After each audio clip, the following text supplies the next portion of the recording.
Wrestling fans, are you ready?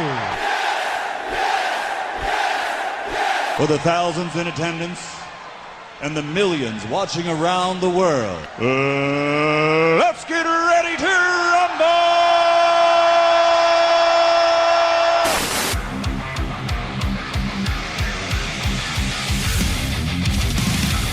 And now, please welcome at this time your hosts, Graham GSM Matthews and RJ Marceau. You're listening to the next era of wrestling radio. This is WrestleRant Radio.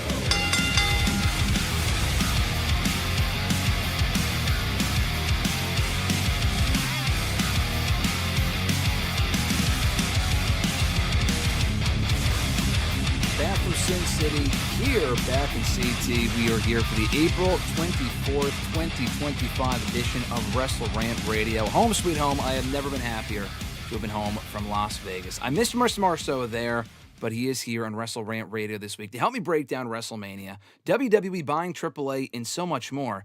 Mr. Marceau, brother, how you doing? How you recovering from WrestleMania weekend? I'm doing good. I mean, the nights didn't go too long for me, so I'm doing good. I think I'm pretty rested, and I'm doing well. I mean, I didn't have to travel like you did. I just watched it on my couch, so no issues on my end. I mean, I think I'm doing pretty well. Well, listen, that being said, actually, you mentioned that T word, traveling. I just got back. You're leaving tomorrow. I know we discussed this previously. You just reminded me before we hit live here. Mr. Marceau is headed to Florida for good old Disney World. I'm so jealous. I hope to be there soon myself in the next few months. But you're going there tomorrow. Are you going to be back before next Thursday? I need to know for planning purposes. Are we going to see you next Thursday? Yeah, I'll be back on Wednesday midday. All right, listen. Wednesday midday, so I'll be back. Listen, first of all, I'm very glad to hear that. Second of all, Chad, I think he scheduled his vacation purposely so he could be here with us talking WrestleMania and the fallout from WrestleMania. Mr. Marceau, I acknowledge you. Yeah, no, it's strictly around the schedule. Love to hear it. Love to see it. I got to ask you my first question for you out of the gate before we get going here, before we acknowledge everyone else in the chat. Did you enjoy WrestleMania this weekend? I did. I think, obviously, both nights had their good stuff and some. I mean, I think the second night overall, besides the main event, which we'll obviously get into, I thought it was a solid show overall. Obviously, if you just nixed that last match, I think people would probably say probably the top to bottom best night they've ever had. The first night, I think Jey winning was big. They had some fodder in there, and so like I said, decent amount of fodder. But I also thought the main event was great, and they also had some other good matches. So all in all, I thought wrestling-wise, I thought it was a solid weekend. Obviously, I think more people are talking about the main event of night two, but I think they're missing out on some great wrestling we had this weekend. Oh, that was the right answer that WWE was looking for, because honestly, it doesn't even matter how you answer, whether you enjoyed the show or not. WWE would still tell you, shut the fuck up and enjoy the show. Enjoy the ride. The Rock specifically would tell you that. And we're going to get into what he was doing damage control this week. And I purposely did not go off too much about it yesterday on hashtag because I needed to discuss it with you here today. You were the first one to text me about it because the time difference and everything, all that other sort of shit. You got it before I did, and I saw it well after the fact. We were standing in the Vegas airport, barely making our flight. It was so busy, and you texted me about the Rock damage control comments, and I said, there's no way this is real. This cannot be real. So we're going to save that for the end. For anyone who has thoughts on that, be sure to stay tuned. New episodes every single Thursday here on the channel, though. WrestleRant.com, WrestleRantRadio.com as well. Check out the audio version when it goes live a little bit later on in the day on those, websites and all the usual podcast platforms. Please consider becoming a channel member here on the WrestleRant All Access Pass channel. Shout out to our said channel members, Alexis, Miss Maud Matthews, Dylan Giacomo. You know exactly who that is, Mr. Marceau. Mrs. Renee, DJ Swerve 1, Daniel Malcolm, who I know is here in the chat today. Mr. Marceau himself, at RJ_Marceau on the Twitter machine. Acknowledge, represent. John Ritland on YouTube, Real Honesty with John Ritland, and Richie, who is Red Planet Wrestling on YouTube as well. Check out their channels, check out their socials. I acknowledge them. I acknowledge you, Mr. Marceau. So if you want to sign up for a WrestleRant All Access Pass, $5 a month gets you early, ad-free access to certain videos, badges in the chat, emojis in the live chat, shout-outs at the beginning and end of every single live stream, top billing on this show, top billing on hashtag. If you have a certain topic or comment, question that you have for us here on the show or on hashtag, let us know. We'll talk about it first here on WrestleRant Radio or on hashtag AskGSM. Members-only live streams and so much more. So consider signing up for a membership. You can go to the join button at the top of the page or if you're on a PC, but most people are on their phones. Just go to the description box of any video here on the channel. There should be a link there to go to the member access page. So check that out and consider signing up. So let me open up the chat here, see who is joining us. We had a whole bunch of people that were joining us a little bit earlier on. I acknowledge Daniel. Daniel, what's going on? Johnny asking right out of the gate, RJ, what was your favorite match from WrestleMania weekend? Good question. It's a tough one. I have like two I would say either triple threat. I think like on an actual match basis, I'd probably lean the women. But the men was obviously a great like cinema. Like they had the storytelling there, but like you almost said that cinema word. I heard that cinema. I almost said cinema. Like the actual storytelling was the men's triple threat, but I thought the women's triple threat, like on a match basis, was a better match. Spoiler alert, I agree. That was probably the best match of the weekend. My favorite match of the weekend. It was amazing. Daniel Malcolm also said, missed NXT traveling. He was also there in Vegas. I mentioned this on hashtag yesterday. I got to meet him in person the other day. He was great. I also did not. I caught NXT on the way back, but I wasn't there yesterday, or on Tuesday, rather. It was in Vegas. But he said, didn't see that they're bringing Chase U back. My shirt lives on to see another day, LOL. Also makes it funnier, even funnier, that we randomly met Duke Hudson on Monday. So, yeah, we were standing outside. I forgot to mention this yesterday. We were standing outside of the Excalibur when I met Daniel, and literally we're just standing there talking. Coming out of the hotel is Oni Lorcan, who works for WWE now as a producer, and fucking Duke Hudson, who was there for like WrestleCon and shit. So we were talking to him very briefly. We got a picture and shit. I haven't shared it yet, but Duke Hudson was there, and Daniel said, yeah, they really dropped the ball with you. And then Duke said, oh, yeah, go tell them that, which was funny. So Duke Hudson's doing well. It was good to see him. Johnny also said, I wonder how many more companies WWE will buy. I mean, TNA probably down the road, but we'll see. They got AAA, maybe looking to buy Noah. They're looking for global domination. We'll talk about that when we get to WWE buying AAA. Probably the first thing that we'll get to in here just a moment. WWE's favorite song is I Want It All by Queen, Johnny says. Alexis is joining us. She asked, did WWE release Del Rio yet? No, because he's the AAA champion. He's the AAA world champion. Listen, I'm hoping for that Alberto Del Rio music to hit one. I was hoping for it to hit on Sunday for the Randy Orton Open Challenge. El Patron! El Patron! What? I can't do the song, but that song is... listen, piece of shit human being. Daniel even said himself. Monster calls him Alberto Del Dipshit, because he is. Piece of shit, but listen, money. He was a star. I mean, come on.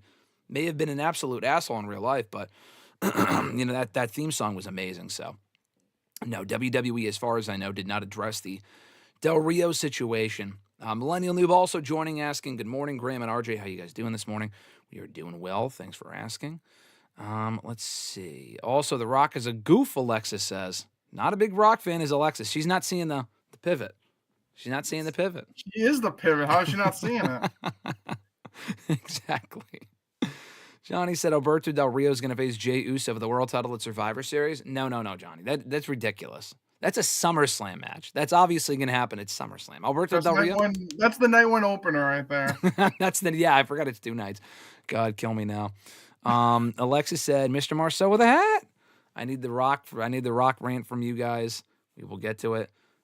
Yeah, we got matching hats here today. Johnny said, speaking of radio, what radio stations do you listen to consistently?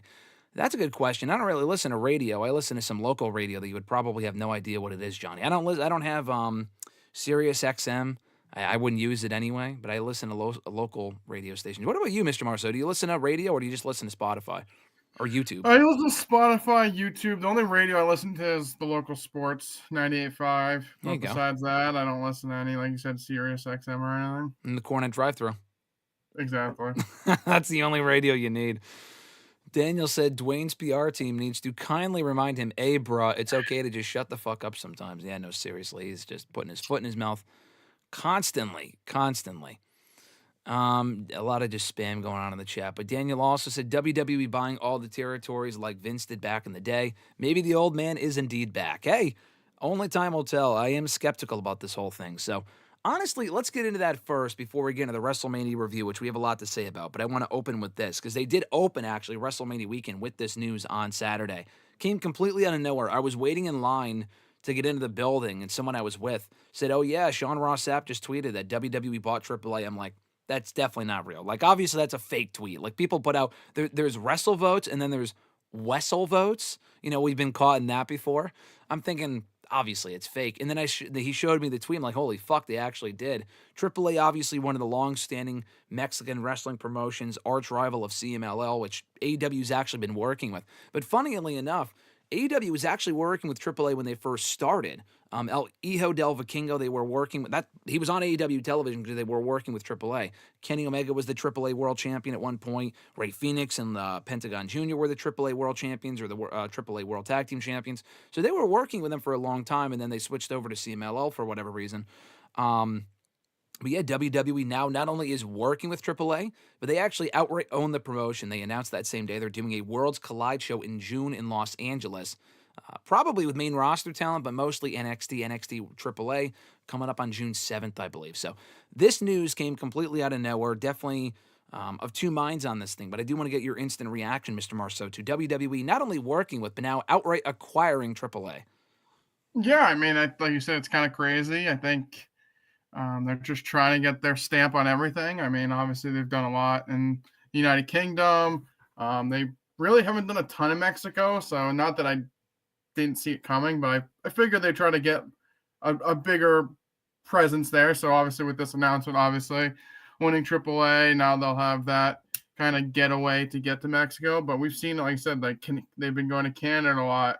The United Kingdom, they just did a tour. They're going back in the summer. So I think they're just trying to get everything they can. And doesn't look great for Tony, but I mean, I think they're just trying to grab anything they can and just run the wrestling world at this point. I know, seriously. I mean, Tony Khan was already working with a ton of different promotions. And it's funny now because WWE owns AAA. They are working with TNA. That's exactly what AEW was doing a few years ago. They were working with TNA. They were working with AAA. Now they're working largely with New Japan and CMLL, among other promotions. Stardom, I believe. And now AAA is working with Marigold, which is the promotion that Julia came from. They outright own AAA, like I said, and they're working with Noah. So they're kind of... both companies are expanding their global domination. And Triple H said years ago, there's this whole board, this presentation board. If you go back and Google it, you can see what he was kind of envisioning at this point. They wanted NXTs all around the world. You mentioned NXT UK, which did end up failing to a certain extent. I mean, a lot of the stars from that show ended up becoming big stars. Tony Storm in a different promotion, but Tony Storm went on to become a big star. Gunther, a lot of people from that show. Pete Dunne, now on the main roster, doing well.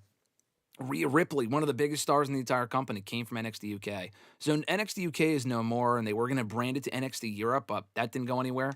And evidently, that's probably never coming to fruition. But does AAA, do they ultimately rebrand it as NXT Mexico? I think that would be completely unnecessary.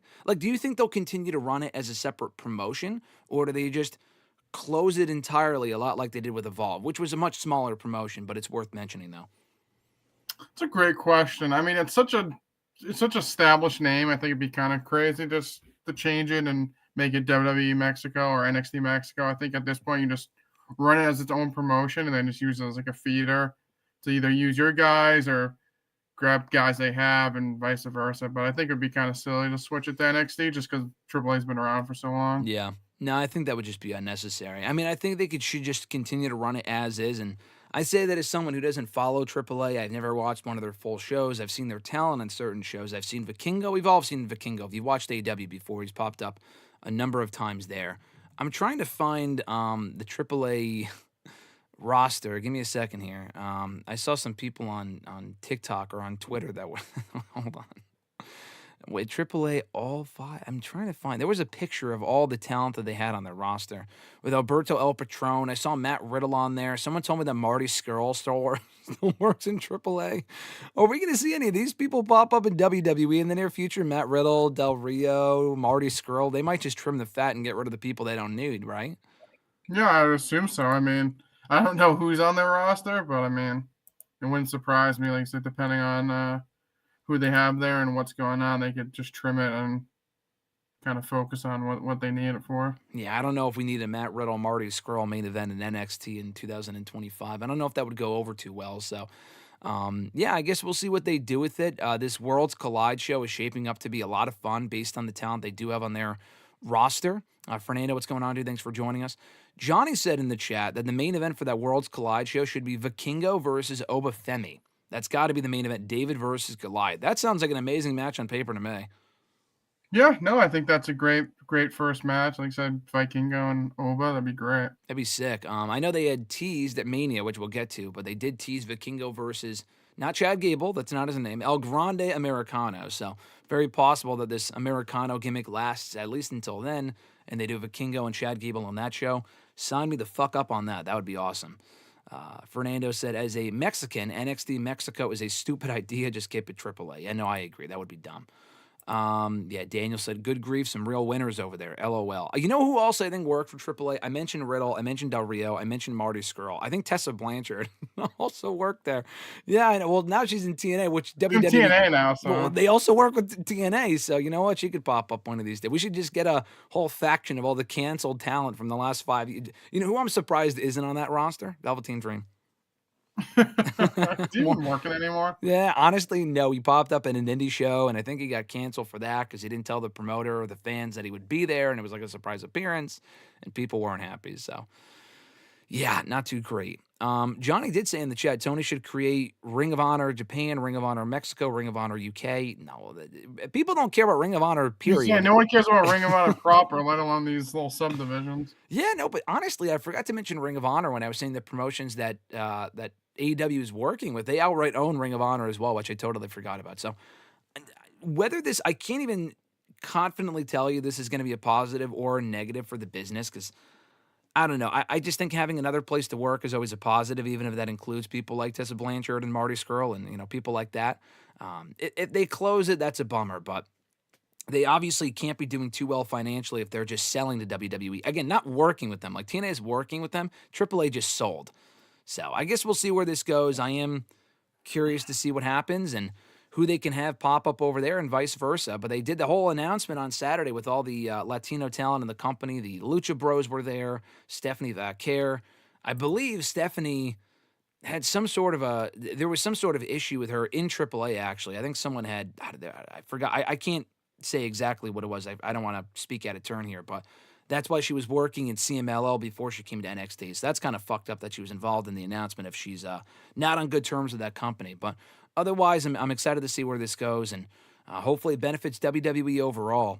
But as far as WrestleMania goes, so they announced that at the start of the show, the AAA announcement. At the actual start of night one, Jey Uso, indeed, the new World Heavyweight Champion, not only beating Gunther, Mr. Marceau, tapped him out. Tapped him out immediately.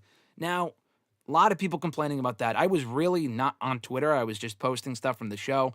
I didn't really take the time to, beyond just texting you and people, whatever, that were there, I didn't really get people's reactions. So maybe you could speak to this more than I can. People were really mad about that. I kind of think that was more of a nitpicking thing. I don't really think it's that big of a deal. Would I have done that? No.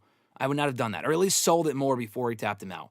But beyond that, though, I did think the match was exactly what it needed to be. It was a fun match.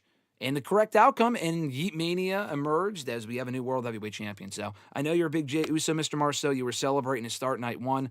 Give me your thoughts on this. Yeet.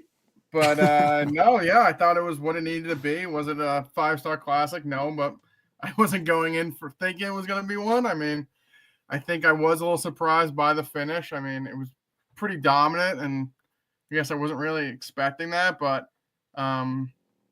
we kind of texted back and forth. I feel like night one, the biggest problem I had with most of the matches, the finish is just like, we're kind of like out of nowhere. There was no like build to them. They just kind of like rushed. And I feel like this match kind of had it like hit him with 2 or 3 splashes. Then it's just like, you're like, okay, he's going to pin him. And then he just put him in chokehold. I'm like, okay.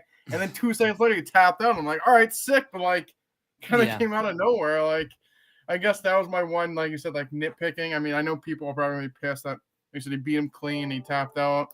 But like I said, I think that the finish itself was just not great. Yeah, Fernando even said in the chat, I'm one of the people who think Gunther tapping out was the wrong decision. A pin would have been enough. Now, just for reference, the only other time that Gunther has tapped out in the company was to Ilya Dragunov in NXT, and he also tapped out to him. He also tapped out to him immediately as well. But like I was saying to people after the show, Ilya Dragunov, Jey Uso, not exactly the same thing. Jey Uso, not exactly known for submissions. So that was kind of uncharacteristic, but, they had told the story that Gunther had choked out Jey before, and he also choked out Jimmy. So it wasn't completely random. It's not like he beat him with a fucking, sharpshooter or some shit. Like, that would have been dumb. This made sense to a certain extent. It's not like it looked like a great sleeper hold, but, again, I get it. But at the very least, most importantly, Jey Uso, new World Heavyweight Champion, the correct outcome. Now the question is, as we all wonder after every one of these things, what's next? I mean, he reached the pinnacle of his career with the World Heavyweight Championship win. And I always said Jey Uso is not World Heavyweight Championship material, and I would have probably had been content had he never won a World Championship. But it's, at a certain point, you got to win when it matters most. I mean, you've said this more than anyone, and I completely agree with that. And he won the Jey Uso won the Royal Rumble, won the title here, didn't lose it the next day. He's probably going to hold it for a little while. In your mind, I'm not going to say book the exact date and time, but how long do you think Jey Uso needs to be World Heavyweight Champion for, or should be World Heavyweight Champion for? It's a great question. I mean, I think it really depends on what they do with Rollins. I feel like he's going to be the next heel they're pushing clearly. I mean, he can hold it to Money in the Bank. I think that's June 8th. Okay. Wouldn't have an issue if he lost it there, and then Rollins ramps up to something at SummerSlam in the next month, in the next 2 months. But I mean, I'm not expecting a long title reign. I don't think there should. I think, like I said, it's kind of more of the moment of him finally getting over and winning the big one. So, I mean, anything before that, I'd probably be like, what are we doing here? But I'll mark June 7th. I think that's Money in the Bank. Yeah, I'll say that. All right, about 6-week title reign. I don't think that's terrible. It's better than nothing. Hey, to have won it is better than to have not won it at all. So it's better than a day, and he had to win the World Championship at least once. They had me nervous, though. Were you as nervous as I was watching Raw on Monday when Sami Zayn was out there? And they really, made you think Sami Zayn was going to drop the boom, lay him out. I was sitting on the edge of my seat please don't, please don't, please don't. I was scared. Yeah, no, I mean, after the Becky turn, I was like, they're not going to do it. And it was literally 30 minutes after. I'm like, there's no way they're going to do it. But they obviously planted the little breadcrumbs there. Yeah. I mean, that we probably will get some kind of, I'm assuming we'll have to get a Sami turn. So maybe they do push it out a little bit further than June 7th. But I mean, I think Rollins will be the one to take the belt off him. I think so too, especially after what we saw close the show. I think that would make the most sense. Alexis asked, when is Ilya slated to come back? They haven't said. I know he was spotted in the Performance Center ahead of schedule a couple months ago, but that was January. Daniel said September. That's what I last heard as well. But I would like to expect September, and then if he comes back before then it's a pleasant surprise. He's already been out since September of last year, so hopefully on the sooner side. I agree with Alexis, though. We got a ton of people in here, so be sure to like the stream. If you're watching live, we would appreciate it. Be sure to like the video. Johnny said Jey can be champion until SummerSlam or Survivor Series. Now, Mr. Marceau is the biggest Jey Uso fan. Do you think that would be wise to keep the belt on him for that long? I'm kind of worried that it might stagnate before then. If they can make it work, then sure. I mean, I think you could SummerSlam. I think it'd probably be the latest I'd want him to keep the belt.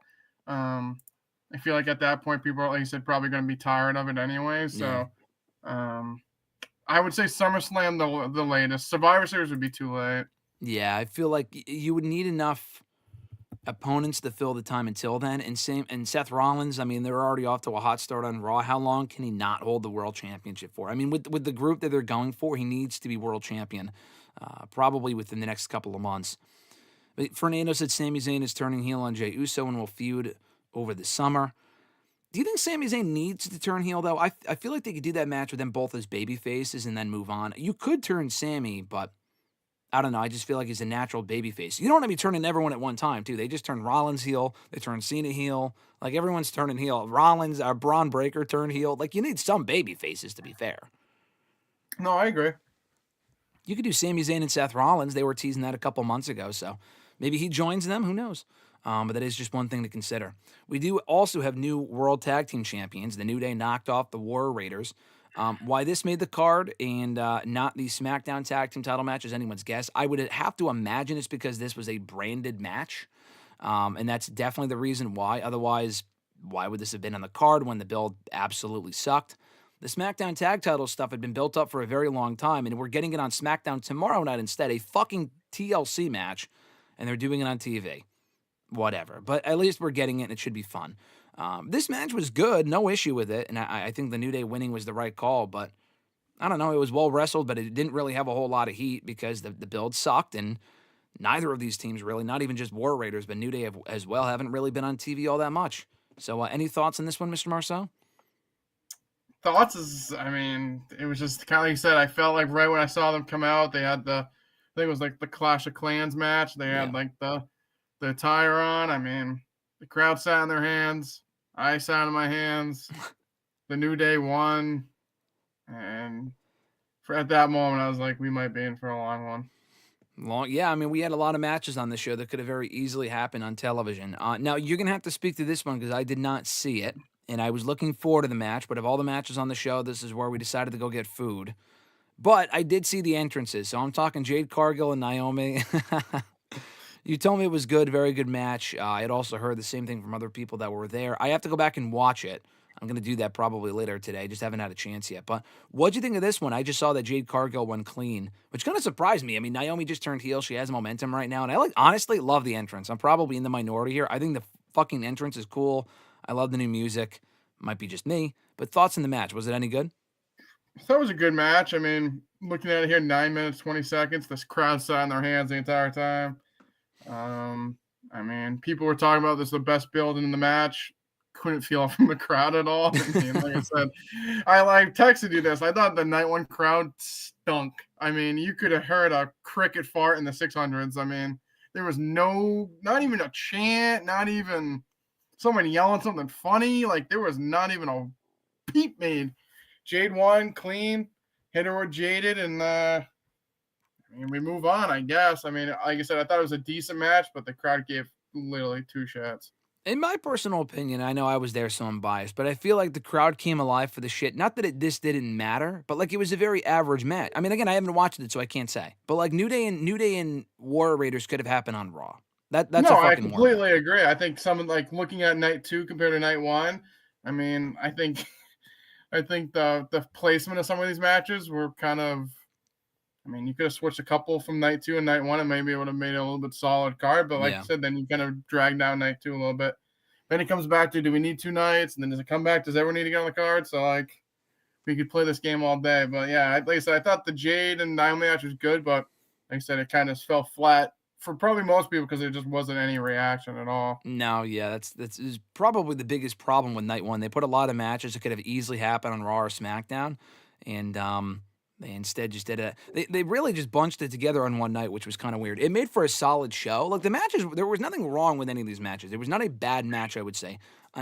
Cody and Cena, we'll get to. That finish was terrible. But there was not a terrible match in any of these nights. It's just that they didn't have a whole lot of heat because the build-up was questionable. But again, if you question the build, then you're not a real fan. You just have to enjoy the show. That's what Triple H told me, so we'll get to that later. Micah asked, Micah, what's going on? Thanks for joining. He said, wait, who's doing a TLC match tomorrow? So Nick Aldis announced this on SmackDown last week. Tomorrow on SmackDown, it's going to be the Street Profits, DIY, and the Motor City Machine Guns Triple Threat TLC Tag Team title match. I literally said months ago that I feel like a Triple Threat Tag Team title match, specifically TLC, not only ladder, because they do a ladder match every year. TLC would be cool. We haven't had a TLC match in forever. And they are doing it, just not at WrestleMania. Not even on fucking pay-per-view. They're doing it on the SmackDown after Mania. And it's not even the same host city as Mania. They're not in Vegas. They're going to be in like Dallas or something. So hopefully it's good. Hopefully they're alive for it. I mean, I'm sure the match will be good, but I question how into the match the people will be. Fernando said TLC belongs to Mania. I agree. Nick, what's going on? Thanks for joining. He said, I'm back. You're back. Hello, folks. What's going on? Michael also said Jade Cargill versus Naomi was great. I think Naomi should have won, but maybe the feud will continue into SmackDown. Do you think Naomi's dead in the water, Mr. Marceau, or do you think she can kind of bounce back from the loss? No, I think she can bounce back. I mean, I think she looked decent enough, and then, like I said, she did lose clean, but like, I think she'll be fine. Yeah, I think she could be fine. Depending on what the aftermath is, and also if she feuds with Bianca coming out of Mania, I think that would be perfectly okay. Night 1 felt underwhelming, not going to lie. Night 1 was good, but Night 2 was just infinitely better for the first 60 minutes alone. Nick said the tag match should have been Profits and Pretty Deadly. They did that match a couple of weeks ago already. I'm kind of surprised Pretty Deadly and Los Garza aren't in that TLC match because they've also been involved in the feud, but maybe they could save that for down the road. Micah was asking, why did they do the Battle Royals before SmackDown? Triple H should do it on the pre-show and allow everyone to be on the card and compete for the trophy, men and women. Well, they can't do that. They have 3-hour pre-shows. There's just not enough time, of course. They have too much, panels to do, right?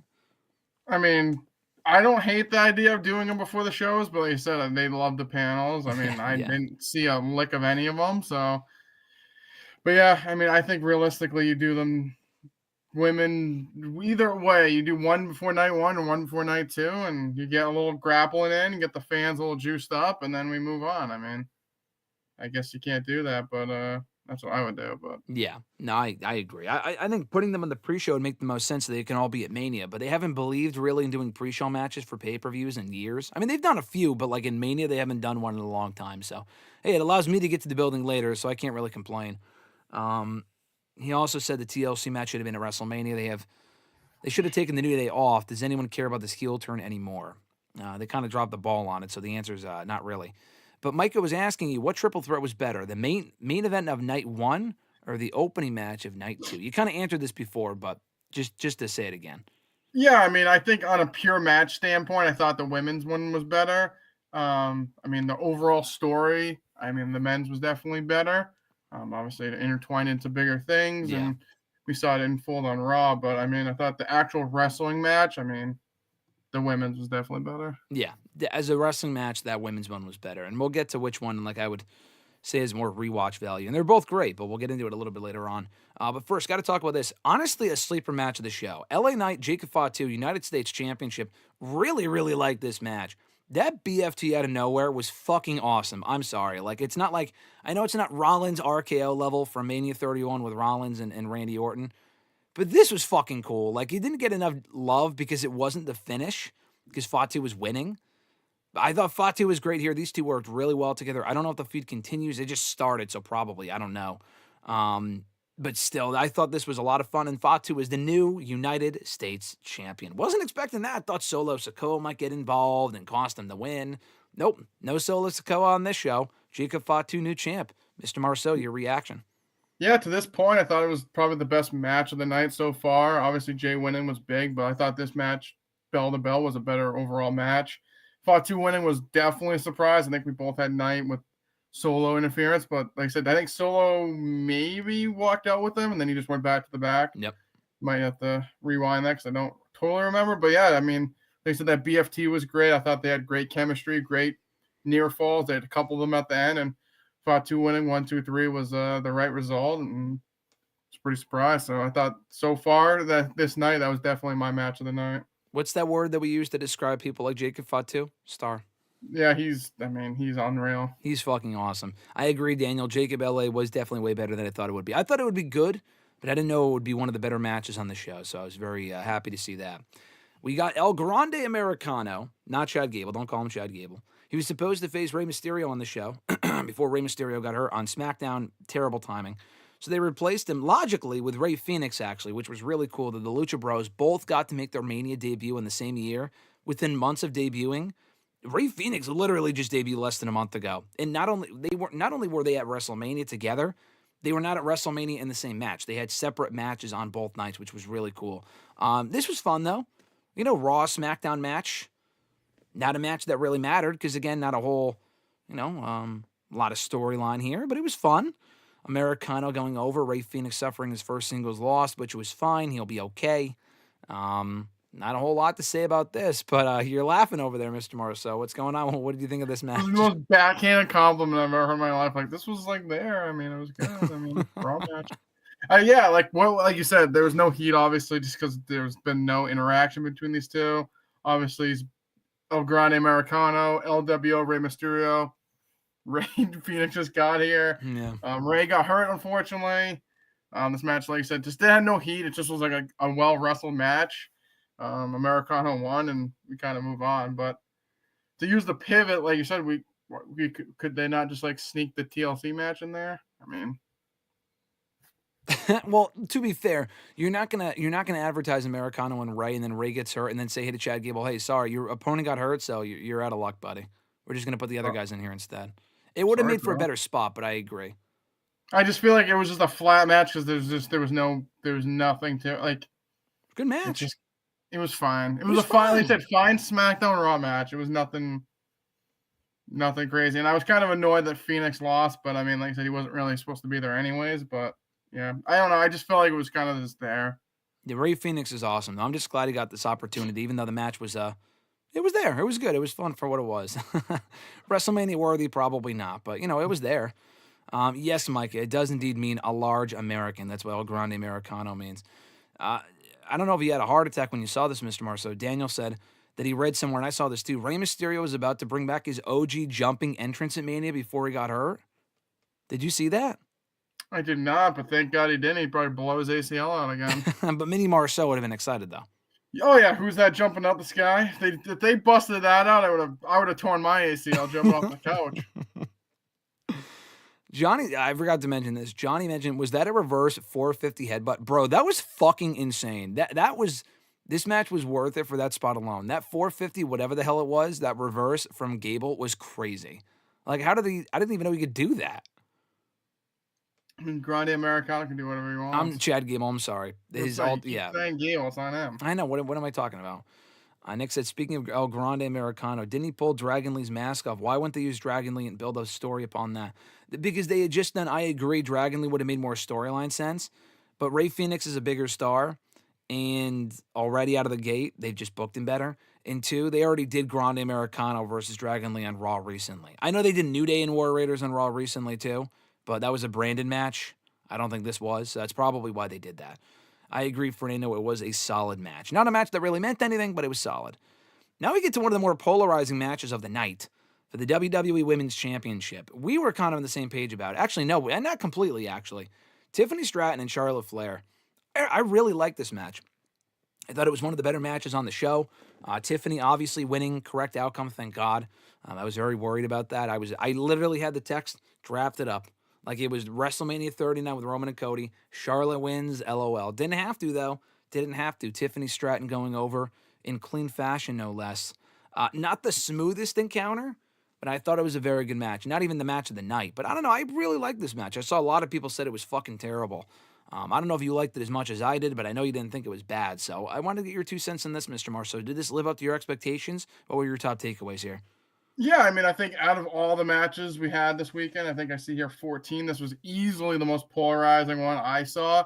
I mean, I saw people said this was terrible. I saw people said this was great. I thought I would lean more to the good great. I mean, people like, oh, Charlotte's sandbagging or but like, was that like their whole feud was like personal? Like it was supposed to kind of be more like a fight. Like it felt like more of a fight. Yeah. Like not everything's gonna be cooperative. Not every they said smooth isn't like the right word to say, but like. Mm-hmm. Like, I feel like that's what the match kind of needed. Like, obviously, I don't know if that's the way they booked it, but, like, I feel like people are like, oh, she's sandbagging her and, like, all this other stuff. But, like, it was a fight. Like, they were very personal. It was a very personal feud going into the match. Like, I didn't expect every move to go off smoothly. Like, why would you? Like, these people allegedly don't like each other, and there's a clear personal beef. So, like, there should be a little bit struggle. And I think people, like, if it's not a clean, crisp, and delivered, they just don't like it. But I thought it was a good match. Right result. I mean, we did not want Charlotte to win, thank God. And Tiffany retains. I thought it was a good match. Yeah, it's funny you say that because Fernando even said in the chats, Flair was sandbagging, in my opinion. I mean, I don't think so, and I agree. I feel like what Daniel said, Tiffany looked rough after. She did. That was kind of the point, though. I feel like she went through a war. She had to prove herself on Charlotte's level, and she did. She won at WrestleMania, the biggest match of her career, and she won clean. So I like that a lot, actually. I didn't really like the fact, or rather, I did like the fact that it wasn't a clean-cut match. There was some, I'd have to go back and watch it from a TV perspective, but not everything was super clean or smooth, like you said, but that was probably the point. I don't want to give them excuses. It's not like their chemistry was top tier. Charlotte's had better Mania matches with other women. But this was still a very good match overall for what it was, and it fit the feud, like you said. And Mike had mentioned the same thing, that she looked like she went through war, and again, I liked that.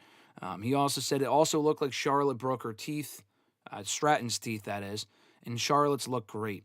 So Tiffany, just to clarify, did not break her teeth because she posted a picture after the fact with all of her teeth, and she said, my teeth are fine. So I don't know if it was makeup or something was on her tooth, I don't know, but she didn't lose any teeth, that's what she said. And she showed a picture to prove it.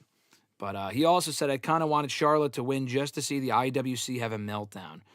God, no. Thank God we avoided that. We had a meltdown the next night for the John Cena ending finish bullshit. So we kind of fulfilled that on night 2.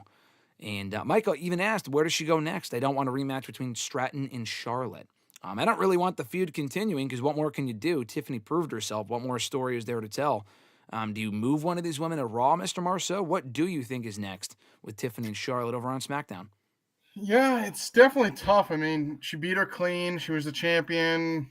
Wouldn't really need a rematch. I mean, I don't think you should. I mean, she beat her clean. It wasn't like she's the champion, so there should be a rematch in there. Yeah.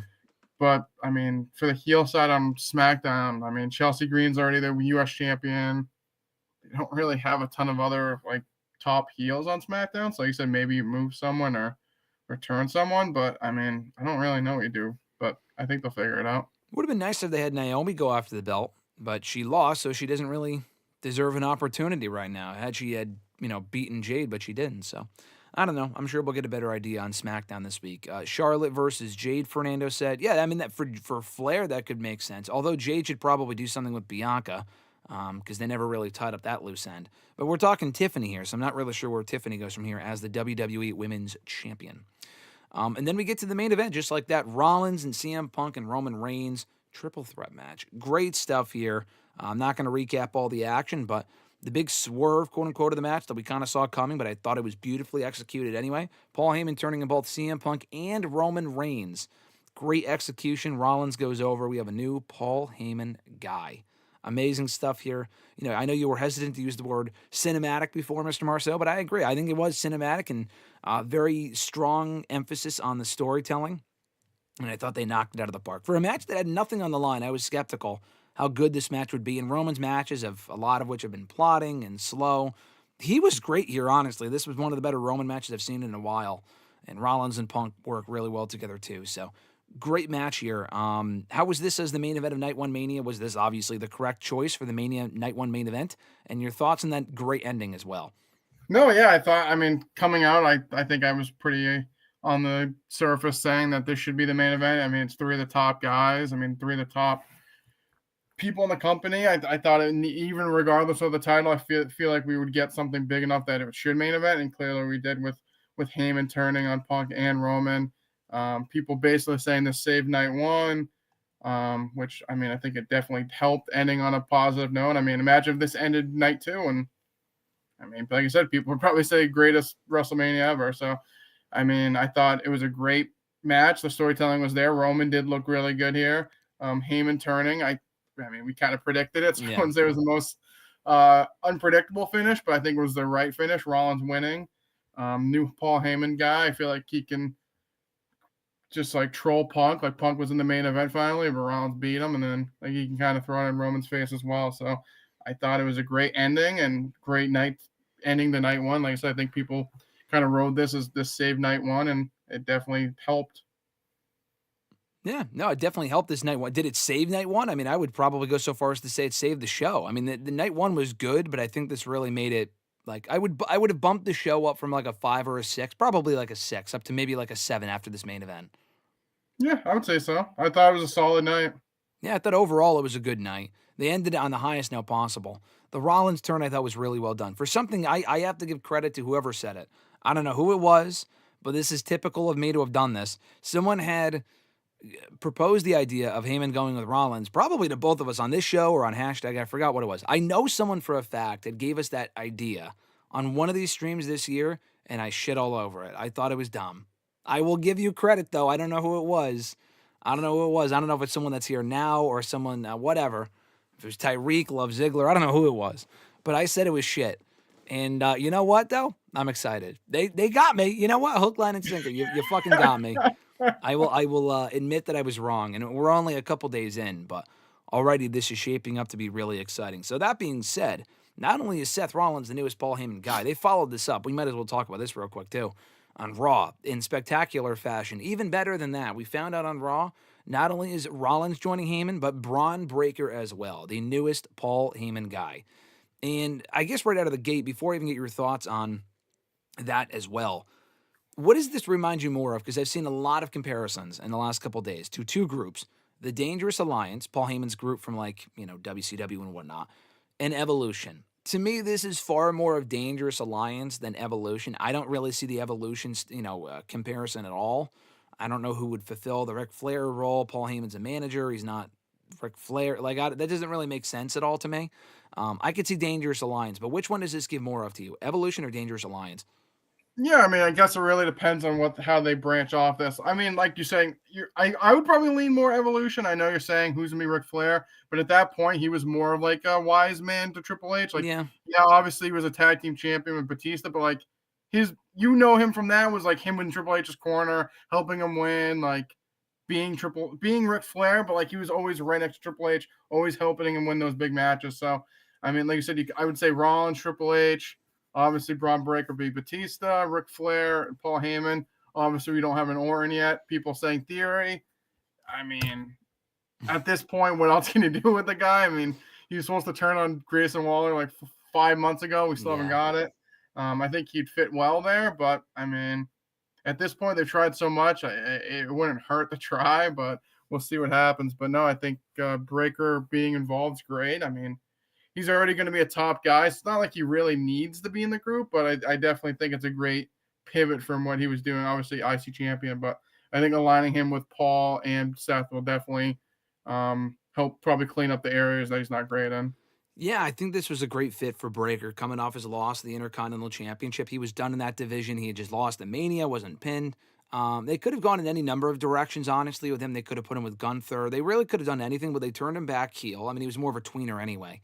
I love this pairing, though. They actually planted the seeds for it, if you remember, on NXT about a year and a half ago. It was that episode where they went live against AEW back in October of 2023. And they actually had Heyman introduce Breaker on that show. So they have actually proposed this idea before, planted those seeds. I like this a lot. It reminds me a lot of like the Brock Lesnar Heyman pairing of 20 years ago. It gives Breaker direction, puts him in the main event scene out of the gate. And now the question is, who joins them? We got Rollins, we got Breaker. We may not find out imminently, but who will join these two? And obviously, I know I saw Nick say it in the chat, and I completely agree. Other people have said this.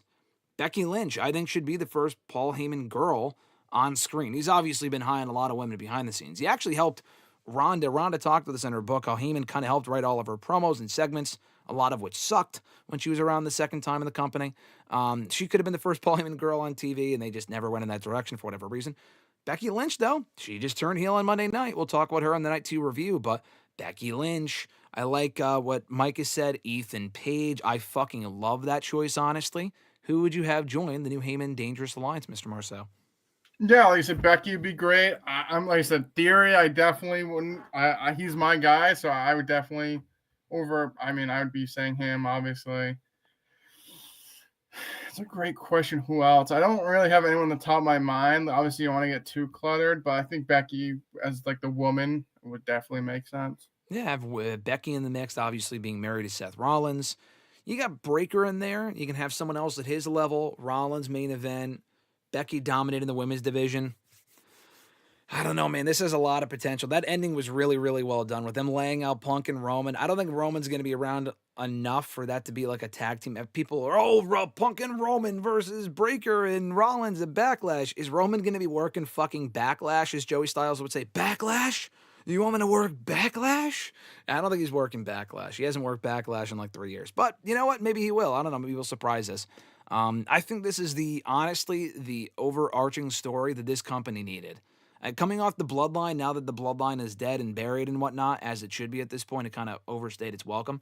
This could be really what carries Raw, if it's done properly. We're only a couple days in, but if it's done properly, this could really be what carries Raw going forward. In the World Heavyweight title scene, you mentioned Rollins taking the title off of Jey Uso. I agree with that. You could build the Rollins and Breaker at Mania next year, if not after that. Breaker and Rollins could be a fucking Mania main event. I mean, there's so many different directions you can go in with this. No, yeah, I think, like you said, this is kind of, it seems like this is the eggs they're putting in the basket, and it looks great. We're only in the infant stages here, but I mean, like you said, they could build up the Rollins and Breaker next year. You could even flesh it out longer than that, depending on what they do. But I think this will carry Raw the rest of the year easily. I think so. There's just so much potential there. I agree, Daniel. The Punk intro was on point. That intro was awesome. The Living Color entrance, Heyman out there. This Fire Burns making a comeback during the video package. Oh my God, I almost fucking had a heart attack. That was, loved it. At first I'm hearing that on WWE TV since Money in the Bank 2011. Amazing. That place was singing the lyrics too. If you saw the videos online, it was that was amazing. Yeah, one of the best WWE triple threat matches at Mania. Yeah, maybe not the best, but it was definitely one of the better ones for sure. Daniel said he's laying claim to the fact that he was the one who had said it on the stream a while ago. You're probably right, Daniel. If you were the one that proposed Rollins and Heyman, then I apologize to thee, because that was my bad for calling that garbage. Because actually it ended up being a pretty good swerve, honestly. Johnny said, in the great words of Shaggy, it wasn't me. Yeah, so it probably was Daniel, because Johnny's not laying claim to that one. Let's see. Fernando, I forgot about this. Drew McIntyre? I like that idea. Drew McIntyre. People said Drew should join The Rock. We'll get to The Rock corporate shit. We'll get to that. But I could see Drew in there. He's a little too established, I feel like. You already have Rollins. Like, Rollins is him, so, like, you don't need another, like, top guy. What if it expands over to SmackDown? Rollins on Raw, Drew on SmackDown. Come on. Doesn't love the idea. You're going to be one of those people who has your mind changed like me. You're going to poo-poo the idea, but then it's going to happen. I'm not poo-pooing it. I just think I said it would have to be something totally separate. Like, if we're going to go with this group, Rollins would have to be the top guy. Mike Drew being there muddies it up. Like, Yeah, no, I could see that. Mike has said Drew needs to defeat Jey for the championship. Yeah, I mean, but Drew just moved to SmackDown, so I don't really know how that would work. I still say whoever takes the belt from Jey, Sammy should take it from them. I think, honestly, Drew would make sense, because I want Sammy to beat Drew for the World Heavyweight title next year. That's what I want to say. Seth and Braun have to worry about Paul Heyman's history of betrayal. Yeah, why the fuck, honestly, at this point, would you want to even link up with Paul Heyman? He's turned on literally every single person he's ever worked with, so I don't know at this point why you would even trust the man. Punk's been turned on twice by Paul Heyman, so I'm not really, I don't know why you would want to trust the guy. Micah said, what is the reason for Becky Lynch joining Heyman, though? What would be the reason for her crashing? I mean, she already did crash out. She crashed out on Monday, so the heel turn already happened. As far as why she would want to join Heyman, because she wants more representation. She wants to become the top man again. She hasn't been the main women's champion. I mean, she was women's champion for like a week before she left last time. But her husband's in the group. Her husband can convince her. I mean, that should be enough of a reason, right? Yeah, no, I mean, I think it makes sense. I don't know why I wouldn't. Yeah. David the Goliath, thanks for joining. He said, The Rock is like my dad. He can't commit to anything. Well, evidently so. The guy can't show up for work. He can't even show up to WrestleMania. If he ain't showing up for WrestleMania, then he's not showing up at all. Raw was better than Mania Night 1. Oh, I mean, is today end with it's sunny outside my window right now, too. Exactly. Knowing Triple H, he starts off out with some of these stories he made Wyatt 6, and then he drops the ball. Hopefully this doesn't. Yeah, no, I agree. Hopefully they can follow up on it properly. Grunt, what's going on? Thanks for joining. Daniel said, yeah, I remember you crapping all over it. Daniel, again, I apologize. I was wrong. I will be one of those people that I'm accountable. I'm not going to say, oh, yeah, who said that? Who said that? Wasn't me. No, I'll tell you. I was wrong, okay? That happens a lot here. I honestly don't want Drew in there. Honestly, GSM Micah says. Yeah, Mr. Marceau agrees, doesn't want Drew in there. Love Ziggler would be perfect to join. It's too muddy to put Drew in there. Yeah, you don't need Drew in there. Love Ziggler would be the perfect option. I agree, Fernando. I'm not sure if he's busy right now. I need the Wyatt 6 versus the Rock and Cena connection. How can you have the Wyatt 6 versus the Rock and Cena connection if there's no Rock and Cena connection to speak of? Rock doesn't show up, so how can you do that? And you can do a tier list of Paul Heyman's betrayals. Yeah, exactly. What actually happened to the Wyatt 6? One of them, I think a few of them got hurt.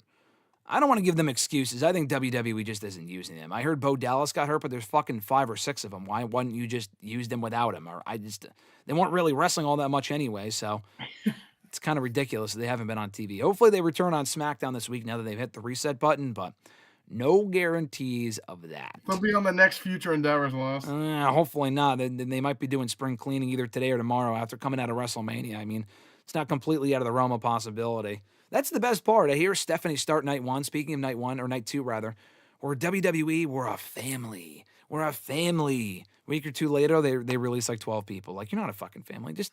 No company is a family, but just don't be out there boasting about it. You know what I mean? Because that's just clearly bullshit. Don't be out there saying, oh, We don't bench talent, unlike our competition. We don't. That's not true. That is inherently not true. Nick Khan, what are you talking about? Does he watch the product, honestly? Like, we don't sign people and we don't bench them. What the fuck happened to Hikuleo? Sign him. We haven't seen him in a year and a half. You say who? Maybe it's her. For a year? Sheamus. Not saying I care about her, but Natalya, they re-signed her. She's done nothing. Why even bother re-signing her then? They send her to Bloodsport and NWA. Who gives a shit? I mean, that is cool, but like, I don't know, man. I don't know. They didn't want to answer that question at the press conference because no one asked it, so whatever. Night 2 starts for the Women's World Championship. Let's get into it here. Io Sky, Bianca Belair, Rhea Ripley. What more can you say about it other than it was an amazing match? This was fucking great. Literally on my feet the entire time. It wasn't like, oh, great spot, sit back down for another 5 minutes. Oh, great spot, sit back down now. This was consistent action, start to finish. So much fun. Crowd was into it. And you said the perfect thing. I should probably pull it up, but you text me and go, these 3 women work so well together. And they're just stars. So, like, it's just a perfect combo. I wasn't high on the idea of a triple threat. I was wrong again. I eat crow here. You're nodding your head.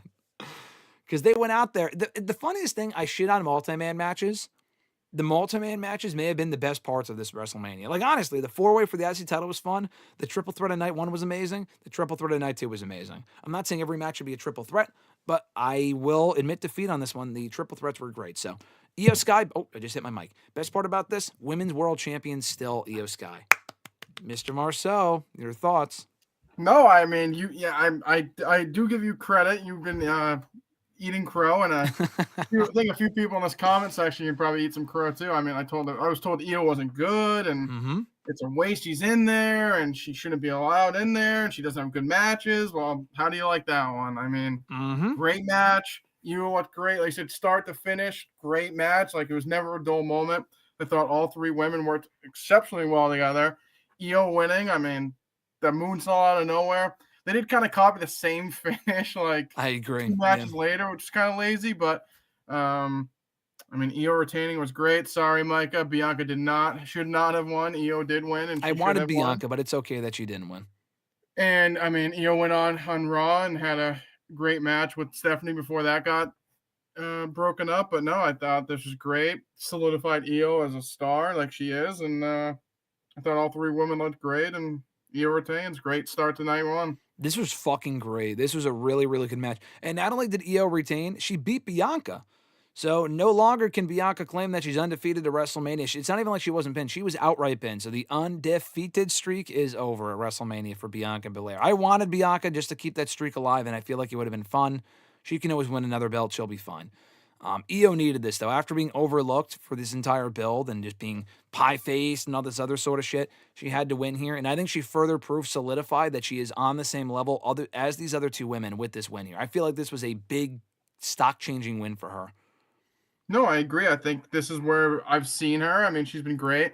It's just crazy. A couple of years ago, we saw her come back at SummerSlam. We thought she was gone. Like, there was no talk about Io. She was still in NXT. They didn't know if they're going to re-sign her. She came back with Bayley to start Damage Control with Dakota. But, I mean, she was great in NXT. We didn't think she'd stay. We didn't know what her contract status was. And she came to the main roster that SummerSlam we were at. And I think the sky's been the limit since. And she's always had great matches. Obviously, her mic work isn't the greatest because her English isn't the greatest. But I think she's proven time and time she's great in the ring. And I thought this match, like you said, kind of put her on that same level with the top women. Good for her. I think she deserves it. She had an amazing showing here, and it was the best match of the entire weekend. I agree, Fernando. We said that before. I love the triple threat of night 1.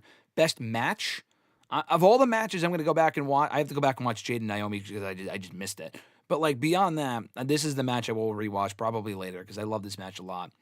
Are we talking Raw also? I'm kind of incorporating Raw thoughts as we go along here, and anything that's separate from Mania, I'll, like, ask Mr. Marceau about at the end real quick. Talking about the 27 dates thing for Cena, I thought that was funny. It reminds me of Punk 2011 taking the belt and leaving, Micah says. Yeah, I could see the comparisons there. Fernando said, I want no McManus family. Yeah, I mean, who would? Especially Vince. David said, I have come to hate the crowds recently, the way they unnecessarily boo baby faces and heels. Brother, the crowds are so fucking fickle. Literally in the same segment on SmackDown last week where they booed Cody very loudly, they went on to cheer him like 10 seconds later after he said something else. I mean, that's just how crowds work now. Crowds are so fickle, and that's where I kind of draw the line between bad faith, criticism, and shit. Like Triple H talks about, everyone hates everything. That's just not true. But people like that, though, that constantly flip back and forth, that's the issue with wrestling fans. But that's not everyone, though. Triple H, Stephanie, and Shawn Michaels taking up Mania time was a bad decision. I mean, the Triple H and Stephanie, yeah, the Shawn Michaels Stone Cold stuff was fine. They like to announce the attendance, cool. It doesn't really matter. Do you send Natalya to NXT to help the women over there? And I guess she told CVV in an interview that she wants to help others get better, Micah said. Maybe Natalya. Oof, okay. You lost me and Natalya as the NXT Women's Champion. You lost me with that one, Micah. But sending her to NXT isn't a terrible decision. But she's been there a million times, so it's not exactly new. Best match. Yeah, I just said, like you said, I don't know if she's a trainer, but yeah, NXT works for me, brother. Yeah, hey, better than Raw and SmackDown, I guess. No offense to Natalya. Again, I saw her again a couple months. She was kind of cold when we saw her a few years ago, but she was nice when I saw her a few months ago. So I'm Team Natalya. Never thought I would say that. Daniel said folks crap on multi-man matches, but then complain about folks not being on the card, not saying UGSM. That is also hypocritical. I agree. Like people were saying, oh, where's Sami Zayn on this card? Bro, there's no match that makes sense for him to be on the card. There's certain people that should be on the show, I agree. There's certain people that if you leave them off, it's like if Drew was off the show, I'd be like, the fuck is this? But like people complaining about Sheamus not being on. Brother, what was he going to do? Be him in the fucking like six-pack challenge for the IC title? No. It doesn't make sense. So many people like Bayley being advertised and then taking her off. Fuck that. I'm sorry. It's fucking dumb. I know you're nodding your head. You were all for it. You're like, Becky, improvement, upgrade. I was so excited. Hated that. But I mean, the other execution of the rest of it was good. I'll get to that. Grunt said triple threats are always underestimated, only for them to end up being or stealing the show. Speaking as someone whose favorite all-time match is a triple threat. His favorite triple threat is that Mania 20 main event with Triple H, Shawn, and that other guy. Whoa. Forget his name. It slipped the mind. WWE erased him from history, so I don't know. I don't know who else was involved. Eating crow is delicious, Fernando said. Thoughts on the crowd's booing Bianca? Brother, that makes no sense. It makes zero sense to me that they're booing Bianca. She did nothing wrong. Rhea was the baby, and I love Rhea, but like, Bianca didn't do anything wrong. That's why she should turn heel. She should be like, you know what? Fuck you people. I'm not going to do this for you people anymore. You're booing me. I didn't do anything wrong. So fuck you. I think that makes sense. I can see it a little bit, but yeah. I want heel Bianca so bad. I feel like she'd really thrive in that role. Gladio won since she was made to look like a little sis the entire feud. Yeah, I agree. Johnny said, what if WWE brings back the PLE Fatal 4-Way and creates a triple threat PLE? Johnny, absolutely not. I'm sorry. No, thank you. I'm not even going to entertain that. The Fatal 4-Way pay-per-view died after 1 year because it was fucking terrible. Thoughts on Triple H bringing up Vince in his Hall of Fame speech, David asked. Kind of had to. He kind of had to. Did he say I love you too? I forget. He definitely said thank you. He kind of has to because again, I was going to say it's his fucking father-in-law. What's he going to say? Fuck you. John Cena saying in the interview, "I still love that man with no issues whatsoever." That was kind of bad. I'll say that much. That he shouldn't have said that. But, I mean, he should have said, "I have respect for the victims and the people that were like my heart goes." Like he didn't even say that. He goes, I still love Vince. I still hang out with him." Like, dude, come on. You can't at least say like he's also done some bad things and like he's not a great person and I give respect to people that were affected by his actions. You can't even say that. Probably thinks she's lying or something, to be honest. I don't know. Taker said, your streak is ending. Works for me, sister. Yeah, that's funny. Damian Priest works better as a heel, Mike has said. This babyface turn hasn't hit, in my opinion. It feels like when he had that Festus gimmick back in 2021. Oh, my God. Do you remember that? When we were at Survivor Series? When he'd be a babyface and then like... he had like the split personality. Yeah, I forgot about that. Oh, shit, was terrible. That was really bad. I'm glad they moved away from that. They also changed his music, too, and the music they gave him was terrible. But anyway, so I guess speaking of which, Sin City Street Fight, Damian Priest, Drew McIntyre. I like this a lot, honestly. For a match that came after that opener that stole the show, these two were kind of in a tough spot, but they went out there, made the most of the stipulation, had some good spots, and Drew winning was obviously the right outcome. I thought this was exactly what it needed to be. No, I thought this was a good match. Like you said, I didn't think it really had too much heat going in. People were bitching and crying that Drew was facing Priest in a throwaway match, but obviously the stipulation probably helped here. It kept the crowd hot after that triple threat, and Drew winning was the right move, and Drew won, and people got to see tables and chairs, and they lapped that stuff up. So Yeah. I think overall it was good. Yeah, no, I thought it was good. Going back to the opener real quick, who's next for Io Sky, you think? I said Asuka, but we didn't see her on Monday, so I don't know. I would lean, I guess, Roxanne Perez. She attacked her on Raw. Okay, Roxanne and Io? I mean, she attacked her on Raw. I assume that's where we're going next. I mean, Roxanne was on the main roster. She wasn't. She attacked her on Raw. I mean, she's putting 2 to 2 together. Yeah, okay. Not a bad idea. I would be totally fine with that. Let's see. Chelsea's U.S. champ should have been at Mania. It's Creative's job to do something for her. Yeah, she should have been at Mania, but there was just no. They should have given her a feud, but they already had 7 matches and 7 matches. What match would you have taken off the show for a Chelsea Green match? I guess that's my question. Naomi and Jade, that was a bigger match. It's been built up for a lot longer. That's the thing. I do think Chelsea should have been at Mania. She's been doing great work, but to do what? You know, take off the women's tag. They ended up having Becky Lynch come back in that spot, or Bayley was supposed to be there.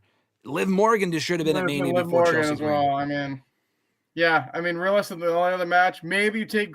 I mean, realistically, Grande and Rey Mysterio itself wasn't really a WrestleMania match, so maybe you swap that. But I mean, besides that, I would have probably kept everything else on there. I mean, obviously the New Day and the War Raiders.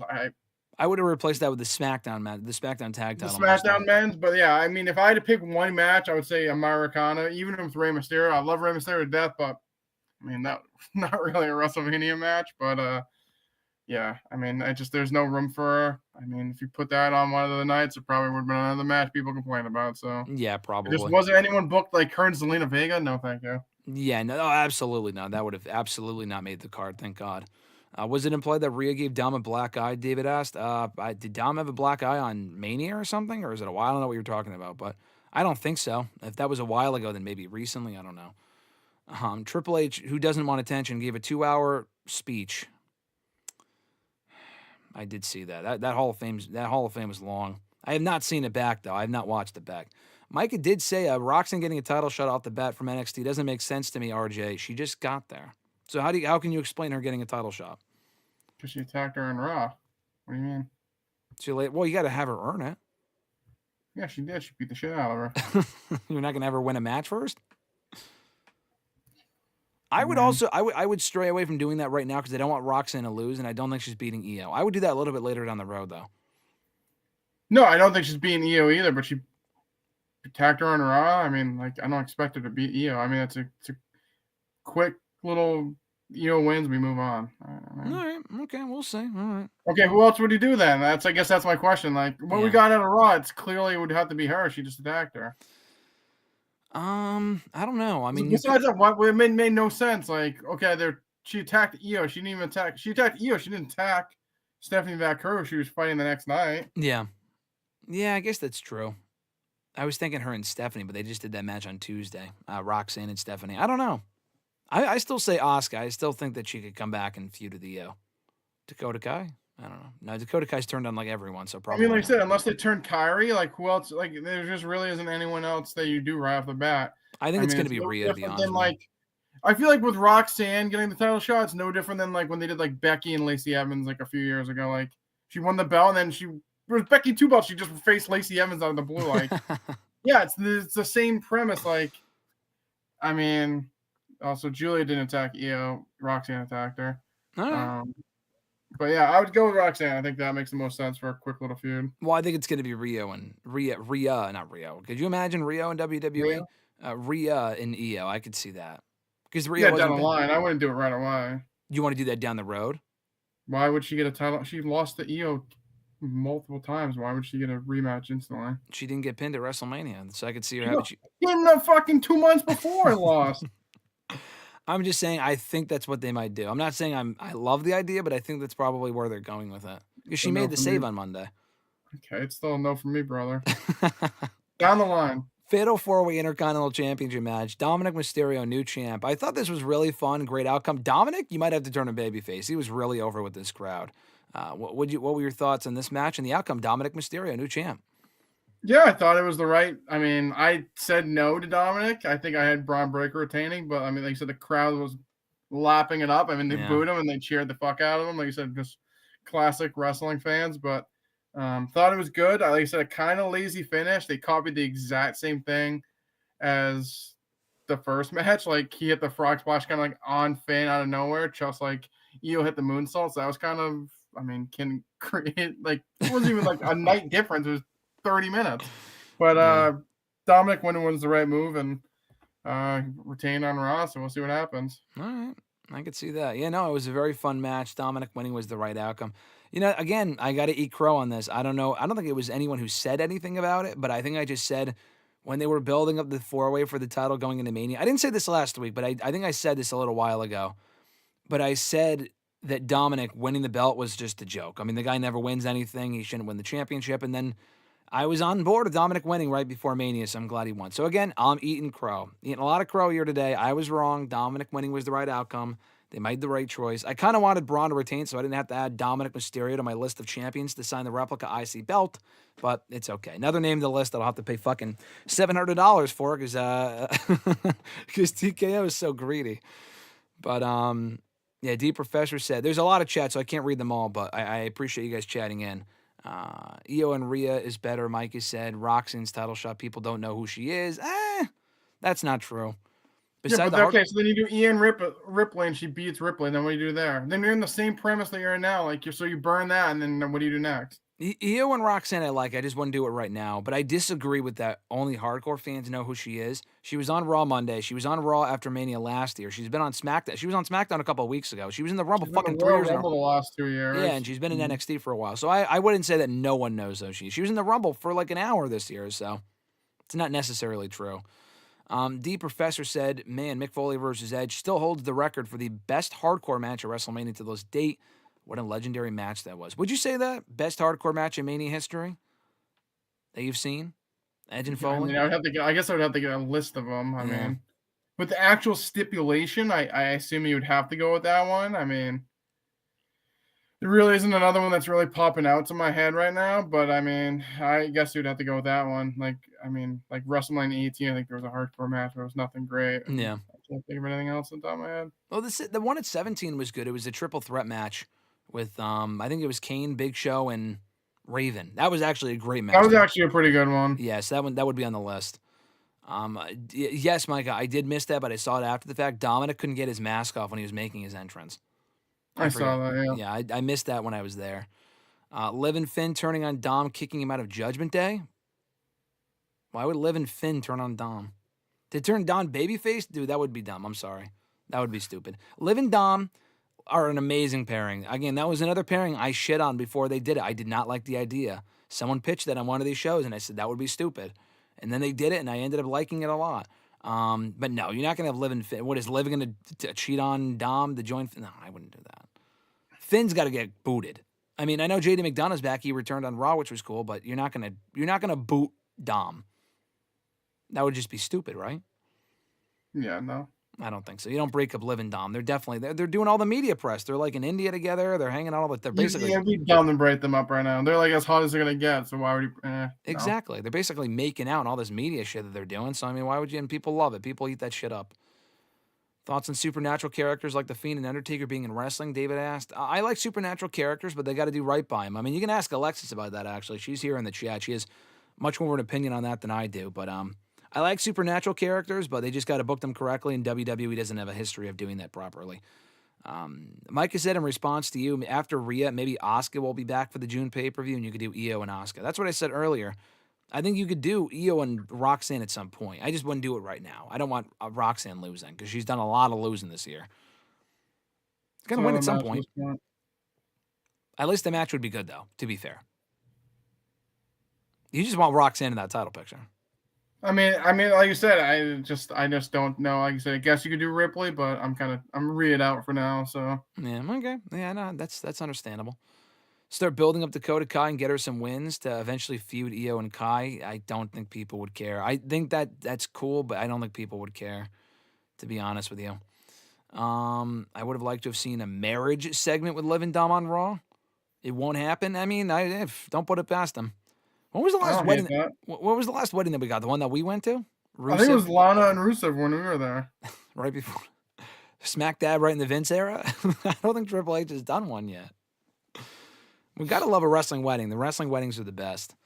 The Yeah, no, honestly, I feel like that would be entertaining. Will we get it? Probably not. I think they like just being friends with benefits or whatever the kids call it these days.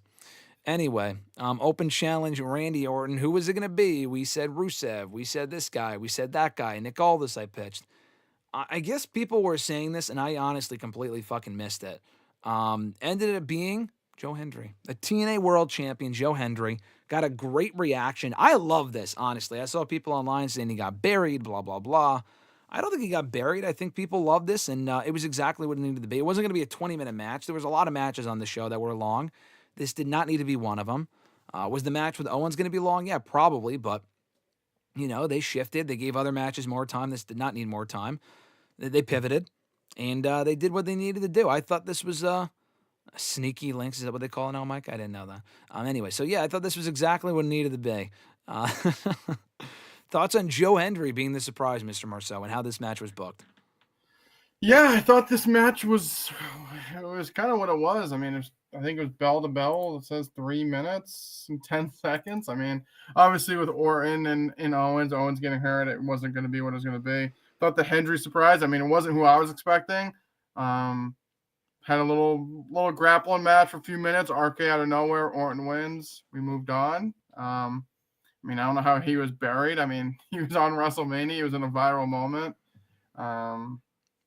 He said it on Ariel Helwani's show. Like, if I got buried, keep giving it to me. Then. Yeah, like, seriously. Keep putting me in these spots. I mean, I thought it was what it needed to be, and it was kind of quick, but it wasn't bad at all. Yeah, people were complaining, it made TNA look weak. Brother, TNA's not even remotely in WWE's atmosphere. Who gives a shit? Do you honestly, anyone saying that doesn't give a fuck about TNA anyway. They don't watch TNA. They don't give a shit. Trust me. I watch TNA and I enjoy the show. I don't give a shit. It really isn't that big of a deal. It's the fucking TNA title. Do you think Joe Hendry was going to go in there and be competitive with Randy Orton? Randy Orton, one of the greatest of all time? I mean, bro, come on. Give me a break. Joe Hendry's great. He's not Randy Orton. It's not that big of a deal. More people now know who Joe Hendry is based on the reaction alone and the fact he lost in 3 minutes. Do you think any fucking 10-year-old is thinking about that? No one cares. Like, the fact that he even came out and people were singing a song and the place went nuts for it, that's all people give a shit about. So I thought it was cool. I love that a lot. Best supernatural character, David asked, easily Undertaker. That's not even a question. Micah had said he wanted it to be Riddle based on their history. It was also 420 on Sunday, too. That would have been cool, but guess what? Matt Riddle's a fuck up right now, so that probably wouldn't have been a good idea. Unless he's returning to the company, and he can't right now because he's kind of a fuck up, then no thanks on that. But we also had another big open challenge on this show. That was actually not right after that. What was after that? Oh, Logan Paul and AJ Styles.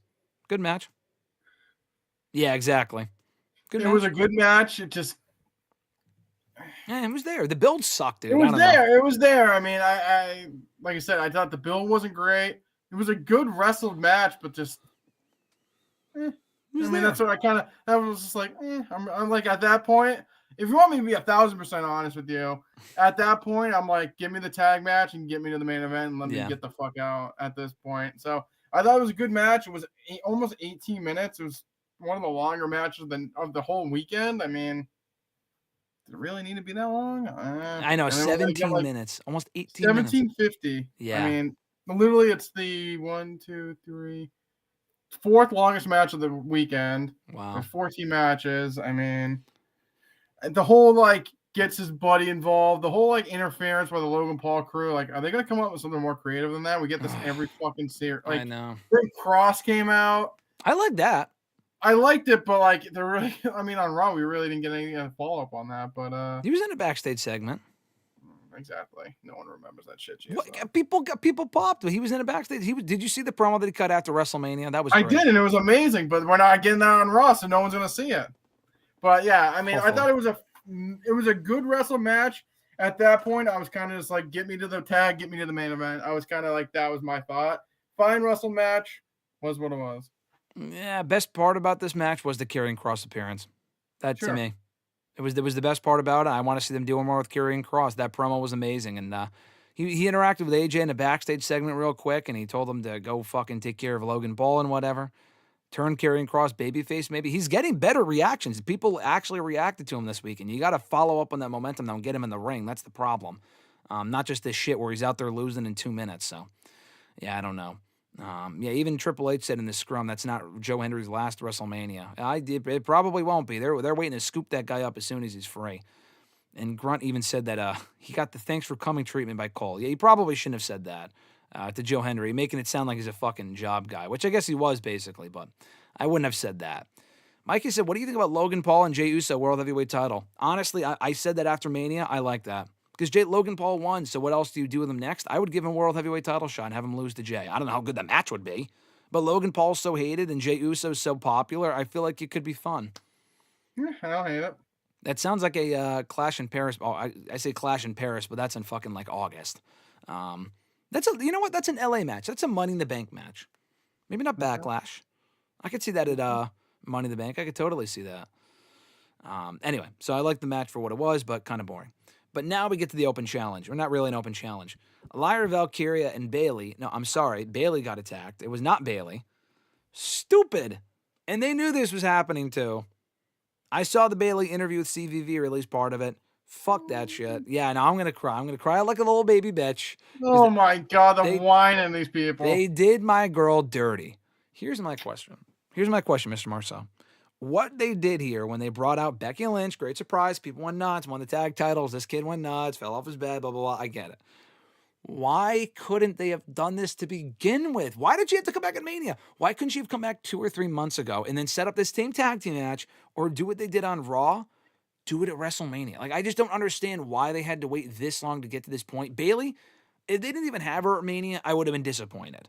But, like, there's been Manias that didn't have her on it, so it would have been fine. But, like, the fact they advertised her and then took her off is fucking awful. Like, that's just stupid to me. I'm sorry. That's just dumb. Why couldn't they have just done this tag team thing and set it up 2 months ago like we said they should have? Yeah, but you would have cried regardless if she wasn't on the show. No, I know, but the fact you just said that, so regardless, you're going to complain. So no, it would have been worse. That wouldn't have been as bad. I mean, yeah. I was on the train of Becky versus Lyra for the belt. Obviously, we didn't get that, and obviously, we got the turn on Raw. But I mean, I guess it gave more juice to the match. More people cared because Becky was involved. I mean, obviously, it sucks for Bayley. They cut her last minute to put Becky in, but obviously, it was to do that to then get the turn of Becky on Raw. I mean, sucks to suck sometimes, I guess. I don't know. Hey, like she said, Rey and John Cena told her, be a good soldier. Be a good soldier. Hey, Karrion Kross did the 2 and ended up going off in that great promo. Daniel said, glad to see Kross getting some reactions. Been doing good shit online. That was on the actual show for a minute. Yeah, no, they should have actually followed up on it. But, yeah, they definitely got to do more shit like that because that was great. But anyway, Micah also asks, do you own a Bayley shirt? I do, actually. I think I own 2 women's wrestling shirts, a Bayley shirt and a Becky Lynch shirt. Yeah, so. Real women. There you go. I like that. Oh, God. A great point, though. They would never do this to Charlotte or Becky. Because they're, let me check my notes, stars. But they should not have done that to Bayley either. Bayley's in that same atmosphere as Charlotte. She's a B. You know what she is? She's a B+ player. Are you fucking kidding me? B+ player. That's what the B in Bayley stands for. Bayley stands for B+ player. She's gonna be fine. Oh, Triple H said she'll be fine. It's okay. She's going to be fine when she goes to AEW next year. Pamela Martinez is all elite. What, in front of 400 people? Who gives a shit? At the Bingo Hall at Fenway? Seriously, what, her and Sasha going to be at the Bingo Hall at Fenway Park now? They went from the Garden to a fucking 3,000-seat venue. They're doing great. I'm calling it right now. I say there's a lot of shit on these streams that I poo-poo on, and I say it's not going to happen, then it happens. So I'll give you one right now. All in 2020. 5 or 6. Bayley versus Sasha. Is there a bingo hall open that year? I know they. I mean, after 12,000 at baseball stadium, they might have to go to a local VFW hall. Micah said RJ with the hot take. That is a steaming hot take. I mean, she's just not top tier, unfortunately. I'm sorry. That was just I couldn't believe that. But listen, I will give praise where it's due though. Then winning the tag titles was cool. The match was complete, like a total afterthought. No one cared. But the rematch on Raw was a lot better. And then the Becky heel turn, I do love that. That was great. The execution there was great. Honestly did not expect that. Becky beat the shit out of her. Fans were fickle, so they cheered it. Fuck them, by the way. But still, and I thought that was a great angle, and I think that they can follow up on it. Becky and Bayley. Bayley's not on the show. Becky and Lyra for the women's IC title, 2 thumbs up. I think that's the right direction to go in for sure. No, I agree. I mean, at first she kind of like did like a little pissy turn, and I'm like, what are we doing here? Like she kind of like pie faced her and hit her. I'm like, okay, we got to get something. Then she manhandled her through the fucking mat, and I'm like, okay, perfect. Yeah, that was well done. Bayley should take a break after the contract. She doesn't need an AEW run. Yeah, I could see her taking a break. She probably should go away for a while. This company does not appreciate her as much as they do Charlotte and Becky. Justice for Bayley. Bayley's a better worker than Becky Hogan. The Becky Hogan shit is so fucking tired. They act like she's been champion 1,000 times. That applies more to Charlotte. I don't get the Becky Hogan, like, it doesn't work for her. Like, how many times has she been the champion? Like 3 or 4 times? She lost twice on her way out. Yeah, and Charlotte's got fucking 15, and people will lap that shit up. She lost twice on her way out, and she also lost to Rhea at WrestleMania last year. Exactly. People just don't like it because she's fucking amazing. And she's the star. Oh, big Becky fan over here. He will not hear any slander, any Becky slander at all. I will not take any slander. Yes, Tony Storm and Rhea Bloody Ripley, David, would be a great match because they do have history in NXT UK. Now let's get to the main event here. John Cena, Cody Rhodes, undisputed WWE Championship. Well, before I get to that, 1 second. Daniel said, would you prefer Becky Balboa, RJ? Or he didn't say Balboa. He said Becky Balboa. That's funny, actually. Becky Balboa. I just don't think she's Hulk Hogan. Like, I don't think it's I think if you're gonna give the Becky or give the Hulk Hogan, it's gotta be Charlotte. It is, but it has to be. She's put over plenty of people. I just don't understand the like. Could Becky not have said? I guess Charlotte also put Tiffany over, but like, I mean, Becky's also put a ton of people over. It's also not like her whole career that she's been like a top girl. I mean, it took her a while to finally get there. I mean, since Charlotte's been called up, she was in 2015. She was winning championships. I mean, it took Becky until what, WrestleMania 35 to finally win something. Yeah. I mean, I guess she did win the women's title when SmackDown broke, but it wasn't like she still wasn't even that close to that level. Yeah, and then she lost and didn't get it back for a few years. Yeah, exactly. At the same time, though, I mean, Becky Belair's got a good ring to it. Becky Belair, I will give you Becky Belair something better than Becky Hogan. That, listen, it doesn't work for me, sister. She took Bayley's spot. Justice for Bayley. Bayley's not a top star. That's a hot take. It's top star? True. I mean, not as big of a star as Charlotte and Becky, but guess what? She should be. Should be. No, her heel turn was terrible, and her babyface right now is awful. Wow. I got to move on. I can't take this Bayley slander. Too much Bayley slander. I need some Bayley love in the chat. It's not slander. It's just the truth. Undisputed WWE title. Cody Rhodes, John Cena. Not exactly an instant classic was this match. Honestly, I'm not going to. Dave Meltzer went on the record and said this was one of the worst WrestleMania main events ever. That's not true. This was okay. I've seen far worse main events. It was good. Which heel turn for Bayley? There was only one, Micus. That's what RJ's talking about. The one where she was a heel for like 5 years.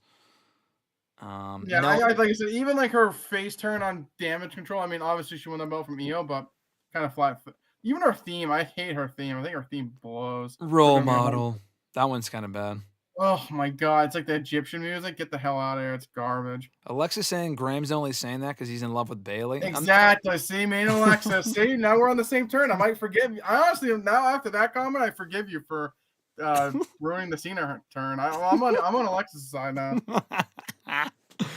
Oh god, I'm getting fucking everyone's outnumbering me here. Anyway, back to the main event. Cody and Cena, night 2, main event here. Not a great match. This was all right. Finish was terrible. Travis Scott came out and go, all right, here we come. All right, I'm getting ready here. I'm excited. Travis Scott's going to come out, and then someone's going to make the save for Cody, and then The Rock's going to come out. Like, maybe reveal a third man. Third man's going to come out and help Rock and Cena and Travis, and then they're going to have a whole faction. And then Travis, gets involved, and Cody lays him out, and Cena hits like 5 AAs even before that, which was a little excessive, but it's fine because Cody kicked out. It's okay. But I'm waiting for the backup. Of course, if Travis is going to be there, then there's going to be a lot of backup. They played tug of war with the belt, which was dumb, but it's fine because it's not the end of the match. It's not that big of a deal. And then he hits him with the belt.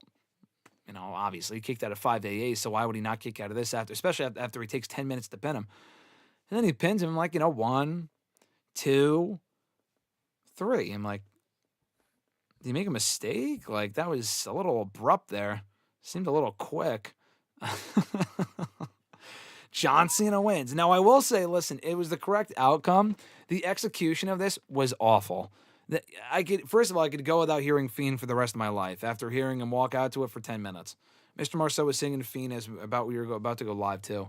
I did not like this. Were you on a different side than I was? I know we talked about this, but what were your thoughts on this? Yeah, it wasn't good. I mean, I'm not trying to be. I mean, I think I was saying this months ago when Cena won the Rumble when Cena people said he was going to face Cody. I wasn't really on board for this anyways. I just didn't think it was going to be a great match to begin with, and I thought it was fine. The actual match, the ending was just very deflating. It just made no sense. It was just terrible. Like you said, like the whole Travis Scott thing, like. Okay, if Cody was like up, about to hit him with the crossroads, we're like, oh, this is over, and he came out. Okay, perfect. He's trying to distract Cody. Perfect. Cena was up. Cena was up on him. Like, and then he came out. And he was like, oh, this is great. Yeah. He comes out. He comes out of the ring. He's gonna punch Cody. That would literally disqualify Cena, and he'd lose the match. So that made no fucking sense. So the referee was right there. It wasn't like the referee was knocked out. Hits him. Does the fucking crossroads. Okay, whatever. Then, like you said, hits him with fucking 10 AAs. A super AA. Kicks out of it. You're like, oh. And then at this point, I'm like, oh, Cody's easily winning. They do the tug of war, and you're like, okay. Then he hits him with the belt. And like I said, gets the referee up, throws him in the ring, and then the slowest 3 count of all time, and people just sat on their hands. And I'm like, that was fucking terrible. That was an awful finish. Awful. The finish was not good. And they're trying so hard. Like, Michael Cole's like, well, Ric Flair was the dirtiest player in the game, won all his matches by cheating. But that was like, it wasn't good. So stop trying to defend that it was good. It was not, it made no sense. No, that finish, I don't know who booked that shit, but that shit was terrible. And like, people like, oh, well, Cody has more. I was like, dude, he was like dropping Kevin Owens on his fucking head like 2 months ago. He looked like an idiot. Yeah, I agree. He looked like a moron. Yep. He looked dumb. Well, the best part, even more so than anything you just said, I legitimately saw people. I don't know what brain cells they're missing or what, but I saw people legitimately say that they did that match finish on purpose. Cena's intentionally doing this shit on purpose because he said he wants to ruin wrestling. So they're going to do bad finishes on purpose because it ruins wrestling. That might be one of the dumbest things I've ever heard. That is ridiculous. I just think the finish was bad. I don't know what their thought was, but that is next level coping if you defend that shit. No, it was bad. I don't think, like I said, the company's trying to defend it. It just wasn't good. And then obviously we got no Dwayne. It made no sense. Yeah. Like I said, the match before Travis Scott came out was like pretty decent. Yeah. Then he came out, but like I said, it didn't make sense because like it wasn't like he needed to come out. He just came out because he came out. Like I said, one thing in the story was like, oh, Cody's hit him with fucking 2-way crossroads. Oh, he's going for the third one. Fiend hits. You're like, oh shit, Travis Scott's coming out. This is gonna strat Cody, and then like maybe hits him with an A and he kicks out. Yeah. And then like obviously they can do something similar, but like the referee should have been out. Like I don't know why the referee wasn't like he was gonna punch him. Dumb, made no sense. But then literally hits him with tons of AAs, kicks out, hits him with the belt. 1, 2, 3. But then at that point too, it was like when Travis Scott came out, we we're all waiting for Dwayne, and Dwayne didn't come out. And Dwayne, I guess, never planned on coming out, which also makes no sense. But I think, yeah, it sucks because I feel like people are like, oh, WrestleMania sucked because that finish was so bad. But the night 2 overall was a solid night. But it just, now people, all they talk about is how bad the finish was because it was terrible. Yeah, it's honestly quite amazing. Night 1 was good. It was solid, but it was made way better by the main event. Night 2 overall was excellent, made way worse by that main event. I mean, the main event was fine, but it paled in comparison to everything else on the show. And that finish was fucking terrible. That finish was awful. Like, again, I don't know who would have signed off on. I know, I think Daniel said earlier that Bobby Roode was the agent for the match. The match itself, I didn't really mind, but I just didn't give a shit. Nick saying Travis Scott is great. Push him to the moon. Well, Nick, you're in luck. I had seen, obviously you're joking. You put the laughing emojis there. I had seen earlier today, for those excited, Travis Scott entering a tag team match with John Cena. It's apparently being rumored. Cena and Travis Scott, like, I know they're getting media attention from this, bro, but I think the worst part about it is that they had, we think with the Travis Scott Cena thing, they were shown with The Rock at Elimination Chamber. If you want to have Travis Scott get involved, I mean, first of all, don't, because that sucked. But second of all, like, because most wrestling fans don't care. That's the thing. Like, I know they get mainstream attention from this. Has there ever been a Mania main event where they had a celebrity get involved aside from Mike Tyson? Mike Tyson was fucking, I mean, I guess I'm not saying Travis Scott isn't cool, but like, I don't know. That was well done. This wasn't. This was ass. This was ass. It just wasn't done well. That was the problem. And the worst part to me was that The Rock wasn't there. If The Rock was there, it would have been slightly better because it would have made sense. Because he was the one who John Cena sold his soul to. We never got an explanation for that either. Because Dwayne told you it was only supposed to be for Elimination Chamber. It's just he was never selling his soul. And they're going back to the sell your soul gimmick. They're going back. He said we're going to go back to where he's a long gamer. Dwayne, listen, I cannot say this genuinely enough. Fuck you. Fuck you, Dwayne. Wow. So steep. Listen. I saw this shit. I was exhausted the other day when you texted me that. When I saw this shit, I couldn't even think that was 2 days ago. My days are messed up at this point. It was Tuesday. It was Tuesday. Today is Thursday. When you texted me that, I was just so fucking exhausted, so I just couldn't even get upset. But I'm upset now. I've recuperated a little bit since Tuesday. Not completely, but a little bit. Enough to say, fuck you, Rock. Like, your presence in this program serves little to no purpose, and it accomplishes absolutely nothing. Not only is it not solving anything, it actively makes the show worse. And this goes back an entire year. I mean, this is not recent, my friend. We are going back to a year ago when he went up to Cody Rhodes and said to him, I want your title. Because remember, let's not forget here, The Rock pinned Cody on night one. If this man never plans to wrestle again, he won his last match by pinning the new WWE champion from the next night. What the fuck was the point of The Rock pinning Cody Rhodes if they never intended to go back to that match? But they wanted to make you think that they did. He pinned Cody on Saturday, and that Monday he said, when I come back, Cody, I want your belt. Okay, cool. Then they like made out a little bit when they like exchanged belts. That was kind of weird, but I excused it. It was okay. It's fine. They'll do the match at SummerSlam. SummerSlam, clearly we're going to get Cody and Rock. You know, obviously. SummerSlam comes and goes. We don't get the match, but, you know, it's fine. And then, you know, a couple months go by and, oh, bad blood, baby. Rock's back. Rock's back. Rock's back. He's looking at Cody. He's looking at Roman. He's looking at them. I'm like, I love this. They're planting the seeds for Cody and Rock at the Rumble. They're going to do Cody and Rock at the Rumble, Rock and Roman at WrestleMania. And that is the I'm looking at you dying and it's funny. That's going to be the long-term plan. He's a long gamer. I believe Rock. This is my Rock hat. I'm on Team Rock here. I'm on Team Dwayne. I'm on Team Jumanji 5. I love this. This is great. And then, you know, it's 1, 2, 3. And then, okay, we don't know what that means. It's, you know, we don't know, but it's fine. We'll get back to it. Nothing happens. No word on that. Rock Civil War might show up at Survivor Series, Bloodline Civil War. He's going to be the 5th guy. He's not the 5th guy, but it's okay. It's fine. We'll get back to it. You know, Raw and Netflix. Raw and Netflix comes. Here he comes. Here, this is where we get the setup for WrestleMania, baby. Raw and Netflix, the biggest show of the year. He comes back and he acts like a corporate babyface. Okay, that makes absolutely no sense. The guy was a piece of shit the last time we saw him. Why the fuck would he be a babyface? But it's fine. He also said him and Cody Rhodes are friends now. Why would they be friends? Because he beat the shit out of him in that rainy day in Raw in Chicago literally a year ago. That makes no sense. Why the fuck would they be friends? He said he would come back and take his title. Cody's still champion. Why wouldn't you do that match? But clearly it's just a swerve. Because on NXT the next night, he said you got to enjoy the ride. Enjoy the ride. Well, okay, I'll try to enjoy the ride. Your ride sucks. We said that at the time. But maybe, you know what? Maybe I'm wrong. Because then he comes back out of nowhere again.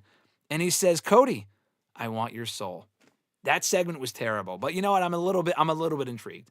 I'm a little bit intrigued because you know what? He's coming back. They're playing the long game. 1, 2, 3. It's the third man. They got it all figured out, dude. You and I were dumb. We were not thinking big picture. We were thinking immediate. We weren't thinking big picture. The man is working Mania. Dave Meltzer in the mud. Dave Meltzer said he wasn't working WrestleMania, but guess what? He actually is. He fooled all of us. They were keeping it on the down low, and they turned John Cena heel. This is amazing. This is incredible. This is the best thing I've ever seen. Great angle. Travis Scott, who gives a shit, but guess what? Great angle. Rock Cena connection. This is like fucking Hogan 96 all over again. The potential here is unlimited.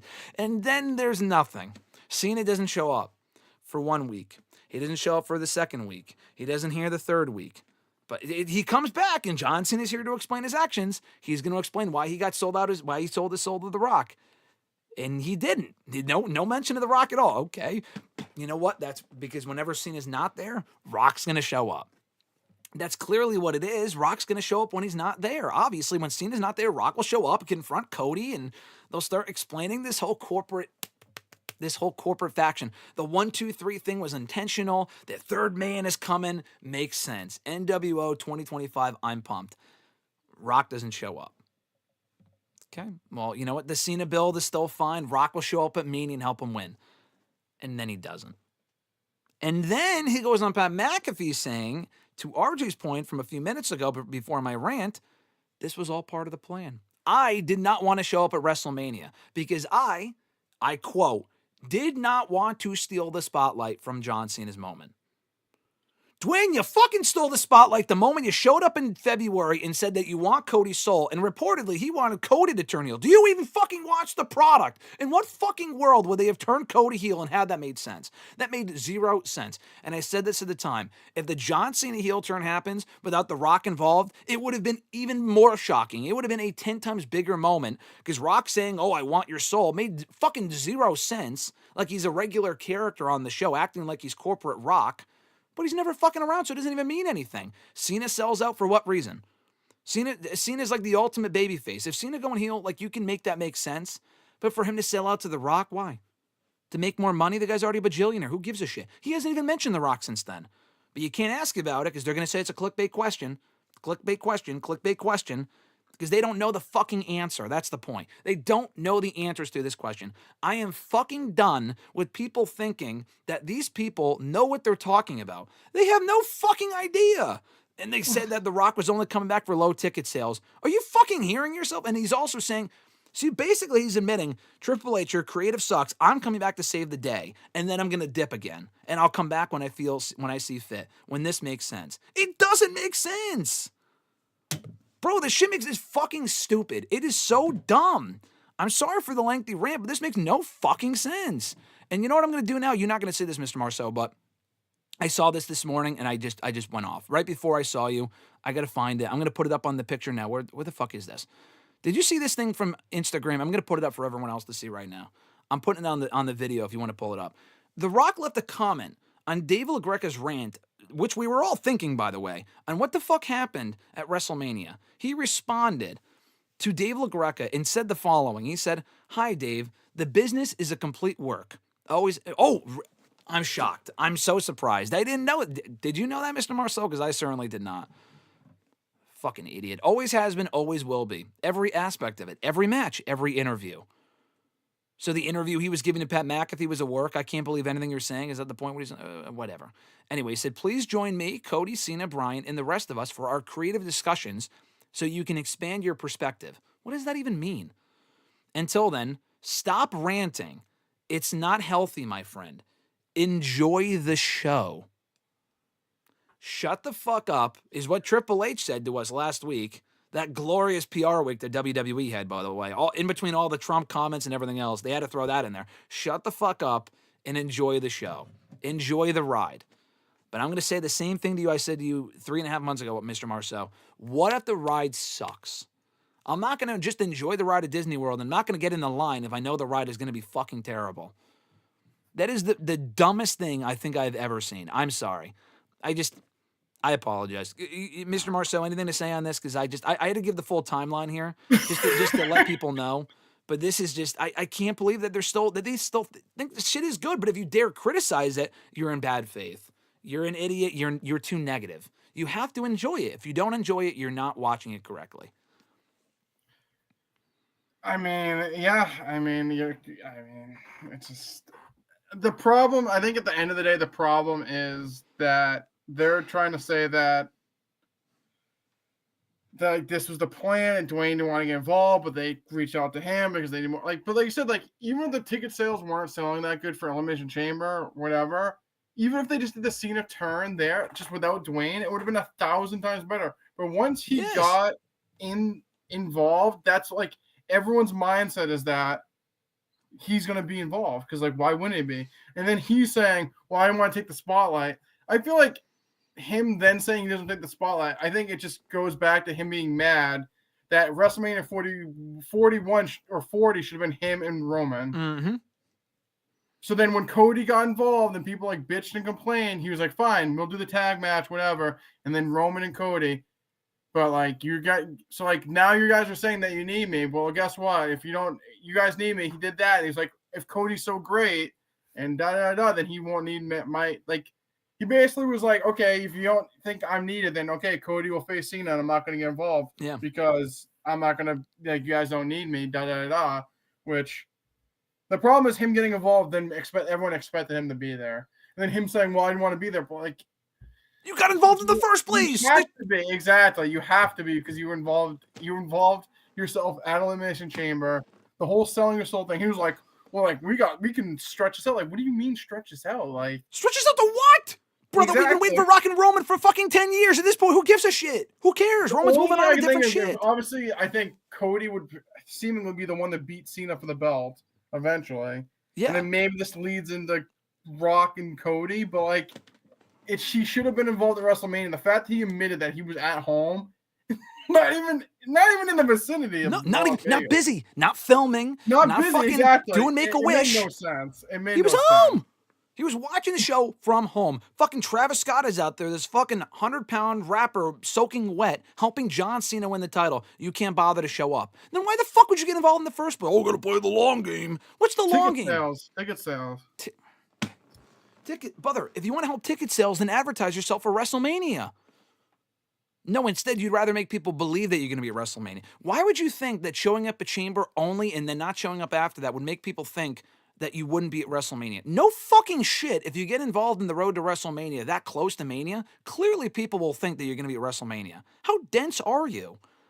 Bro. It's just, yeah. No, I agree. I mean, I don't know. And like you said, like, the whole like bad faith, like I just think that's just like a narrative. Like, yeah, there are some people that they're always negative, that are always negative, but like the whole like basically them defending this and like trying to spin like, oh well, like Ric Flair won his 17 or like won championships for cheating, but like the whole story made no sense. Like you can tell me that, which is great and all. And like, okay, Cena's gonna win and like he's gonna win badly, and people are gonna be mad because he's gonna ruin wrestling. It's just still at the end of the day, it's not good. You can still ruin wrestling, and he could still win and make it come off well. It just wasn't. It just isn't good. And you saying, "Oh, if you don't like it, you're not a fan," that's just dumb and it's just a narrow-minded mindset. If you can't, like, it's like saying you're being negative for negative. No, because it sucked. It sucked. Good. The only people that are actually saying that finish came off are people that work for the company. And that's how you know it sucks. This guy's fucking unreal, man. I always go back to this part, too, when he said to Pat McAfee a year and a half ago, they didn't do the match in Los Angeles because they couldn't come up with something creative. They had to, let me show you a physical representation of what he said. We had to put our pencils down. Pencil went down. We couldn't figure it out. We couldn't figure out how to get Rock versus Roman. I guess him just showing up to challenge Roman wasn't enough, but it's fine. It's okay. I guess it's not rocket science, but whatever. You're just stupid. So instead, we won't do it at 39 when it actually made sense to do it. And even then, it would have been an issue, but whatever. Because Cody was always going to face Roman on that show. But regardless, Cody makes even more sense to get the rematch with Roman at 40. There's no other match on that show that makes sense. Then it's a creative idea for Rock to come back and get the title shot. His grand idea was literally coming back and saying to Cody, I'm going to get the title shot. You won the Royal Rumble, but I'm going to get your title shot. So give it to me instead. And Cody bows out. So you picked your pencil up and wrote that piece of shit instead? I mean, bro, I am honestly at the point where I am convinced he is as out of touch with this product as Vince McMahon was before he left. Legitimately, like, I think that's at the point that we're at now. And the worst part is that Triple H, these fans like the word pivot. Like, all they do is say pivot. They make, you made up the fucking word. You were the one that put up the documentary with the word pivot on it. You're the one that said the word pivot like a fucking 1,000 times in your own documentary. It makes no sense. But then again, the worst part is that no one holds them accountable. If you say anything, you're negative. You're annoying. You're just, don't watch this company. Go watch AEW. Bro, you got to be held accountable for shit that doesn't make sense. The Cena heel thing will be cool. I honestly have no issue with him being champion and being champion all year. Whatever the fuck it's going to be. Unless the matches are awful, but we'll get to that when we get to it. If we get more finishes like we got on Sunday, we're going to have a real problem.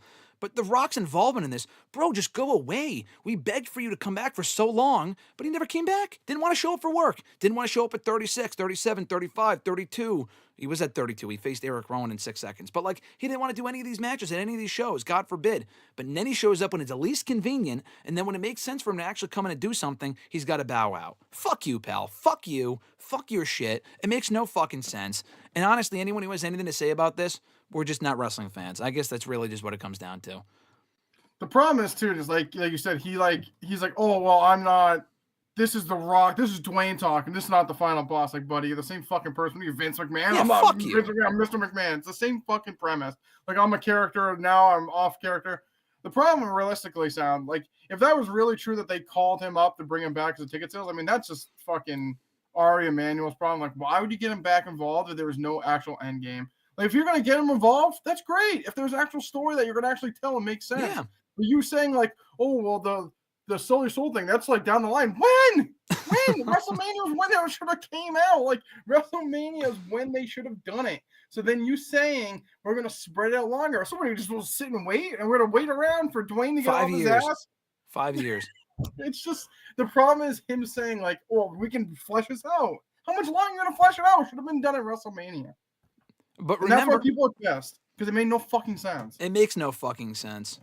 And it can all be summed up in one quote. The Rock said, never forget, I'm going to get this tattooed on my fucking forehead. Remember, matches, or I'm sorry. I got to get this correct. Stories don't always have to culminate in matches. The sooner that we remember that and realize that, the better off we'll all be. That's literally what The Rock told all of us at that press conference after he came back and said, Cody, I want your soul. I want your fucking, I won't be inappropriate here, but there's a lot more you could say about that. Yeah, just that's what he said. I don't want certain stories to culminate in matches. So basically he said, I'll get involved. How are they supposed to fucking culminate then? You'll have Cena win titles and Rock doesn't have to be there. He could just be in the background lurking. Oh, the final boss will be back. Bro, we don't want you back. No one wants you back. Sit fucking home. Like, stop.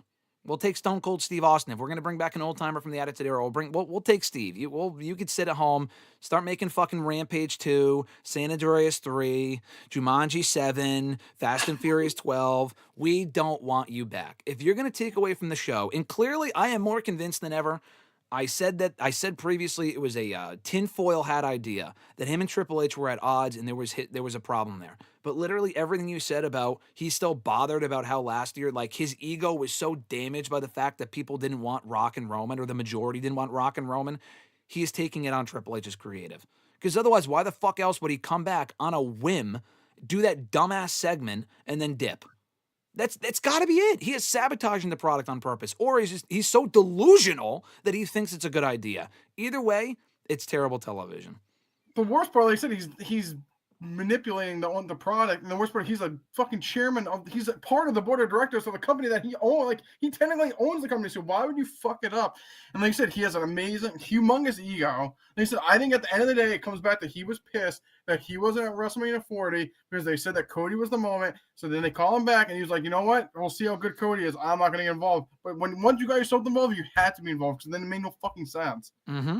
And obviously, like, they could have booked the finish better, and I don't think we would have been that mad. Like, I just also think the finish came off terribly. Like, Obviously, we were expecting Rock, but, like, they could have probably cleaned it up, and it would have been a little bit better. And I don't think people would have complained as much. But the finish itself just fucking sucked. And, like, they're trying to tell us that, like, Travis Scott's, like, the greatest wrestler of all time. Like, Triple H is like, oh, this kid's fucking great. Like, is he? Like, he hasn't done anything. At least with Bad Bunny, at least we've seen him in the ring, and he's good in the ring, or, like, he's serviceable. But you're just trying to tell us that, like, oh, like, Travis Scott, the fucking, you know what? We haven't even scraped the surface of how great he is. Like, he hasn't done anything to be great. Yes, he is famous from another line of entertainment, but, like, you're trying to act like he's, like, the greatest wrestler ever, and I'm tired of it shit. I just can't. I mean, I think it just goes back to he wants to feel like the savior. I feel like he wants to feel like he's saving. Grunt mentioned in the chat, DC. He wanted to save DC. He wants to save WWE. When he came back in 2011, it was exciting because guess what? They had no fucking stars. Vince McMahon ruined all the stars they had left, and they had zero star power. So the Rock and Cena storyline that went from 2011 to 2013, it was all about, and even by then we were sick of The Rock at that point because that second match at Mania 29 was one of the worst matches I've ever seen at WrestleMania. But, like, he wants to feel like he's coming back and being the best part of the product. Bro, we do not need you. We don't need you here. That's the worst part about it. It's just not consistent with the rest of the story. If it was consistent, then cool. But honestly, like, what you just said about Elimination Chamber, like, he comes in and then we don't expect, like, why wouldn't we expect you at WrestleMania? That makes no sense. Game. What'd you say? The long game. The best part is that he literally did this last year. I'm such an idiot for not seeing the writing on the wall last year. Why did he even have to show up in the post-WrestleMania Raw last year to say, Cody, I'm coming for that belt? What was the point of that? He wasn't coming for that belt. He wasn't. He never expressed interest in a single time since then in having that championship. The Bloodline stuff, guess what? Never got involved in again. He had to show up after Roman beat Solo in the Tribal Combat match. Dumb us thinking that he was going to attack Roman and set up a match for Mania. Bro, we're never getting Rock and Roman at this point. And genuinely at this point, does anyone honestly give a shit? Like, the match is going to be fucking terrible anyway. The guy's almost 60. Okay, he's not almost 60. He's like 50-something, but still. He might as well be. I mean, his last couple of matches a decade ago weren't exactly great. And he looked good last year, but it was a tag team match. I mean, come on, bro. The fact that he would even... Again, he pinned Cody. He pinned Cody in the tag team match. The one match he works in a decade, he fucking wins. To never follow up on that, the whole point of doing that is so you can lose at the next match.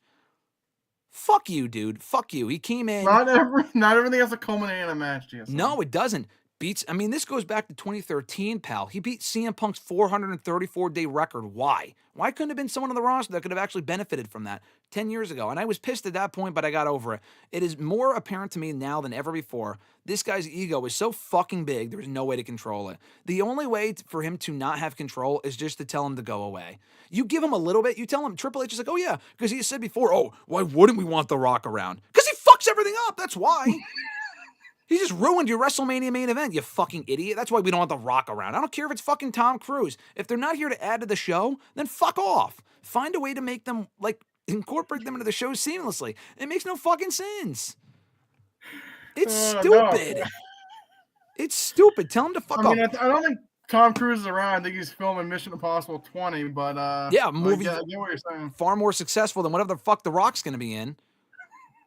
Bro, fuck you. Either come in and put someone over or help put someone over. Do you notice in the last decade, anytime he's shown up, he'd lay out Rusev. He'd lay out The New Day. He'd lay out Eric Rowan. Lay out, like, Bray Wyatt. Bro, 32.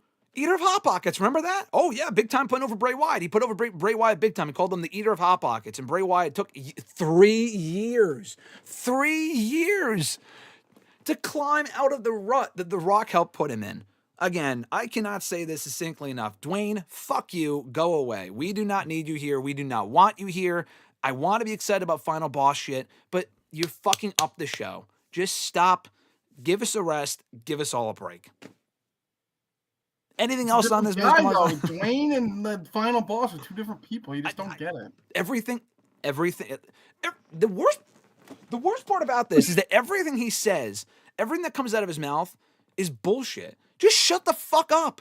He went on Pat McAfee's show. Couldn't bother to show up in person, by the way. But he did. Busy.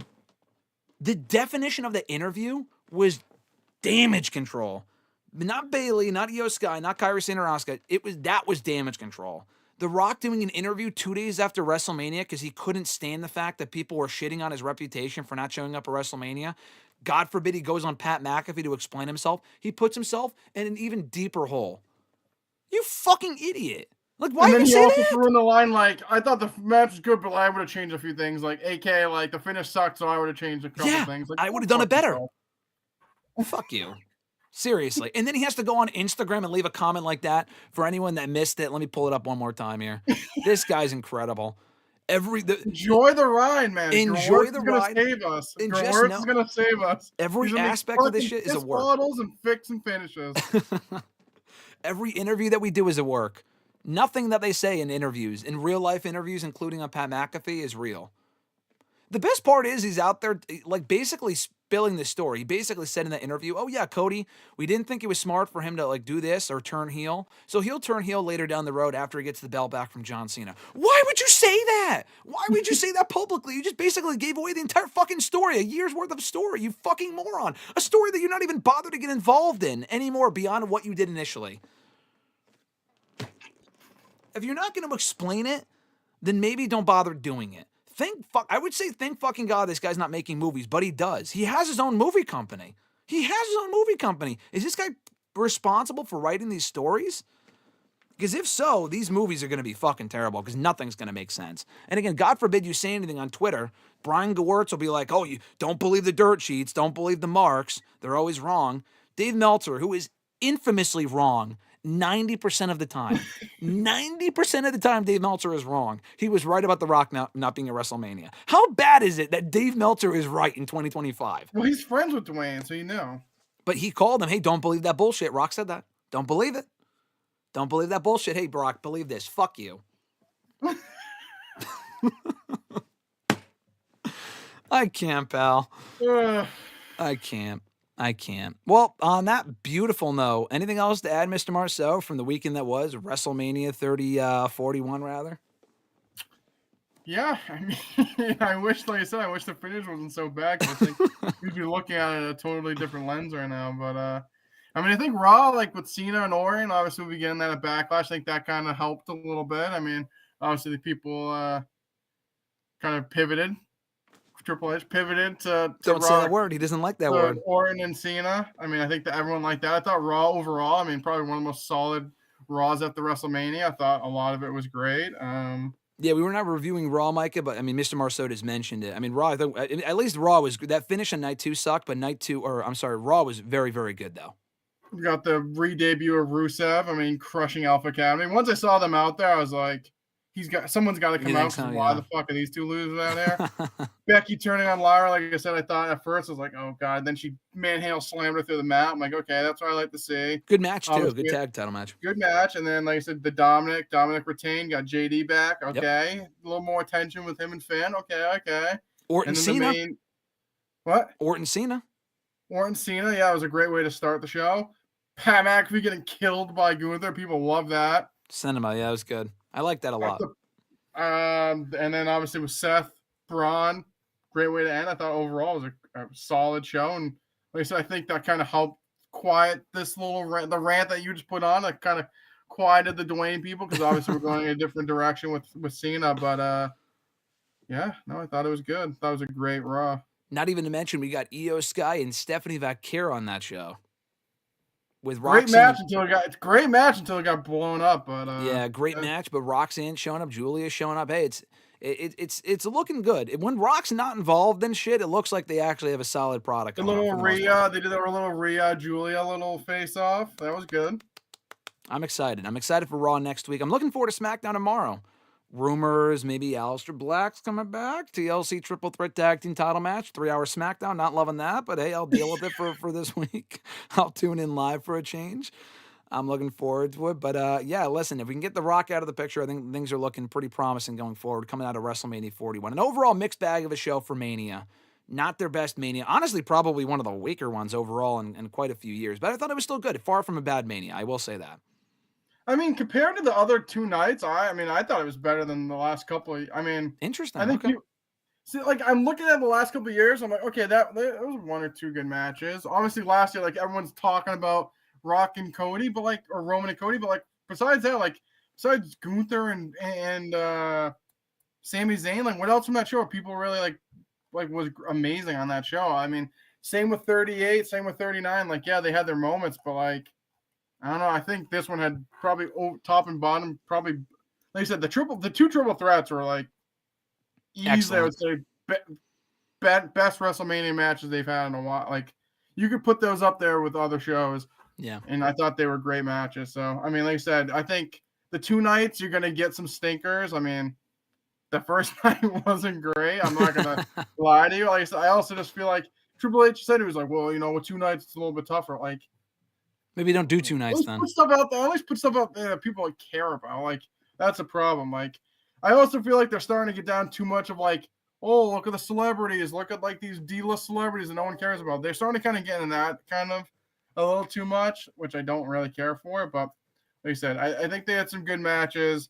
But the 2 nights, I mean, you're going to get some fodder, and we've seen that through the last couple of years. And you know what? At least Mania, though, you can make up for it with grand entrances and video packages.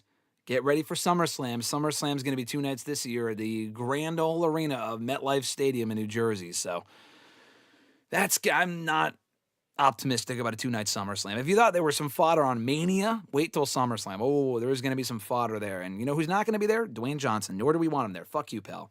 So we'll be back next week talking all about this and so much more. If you like the show, be sure to drop a like. We would appreciate all the activity in the chat. I apologize that we couldn't get to most of it towards the end there.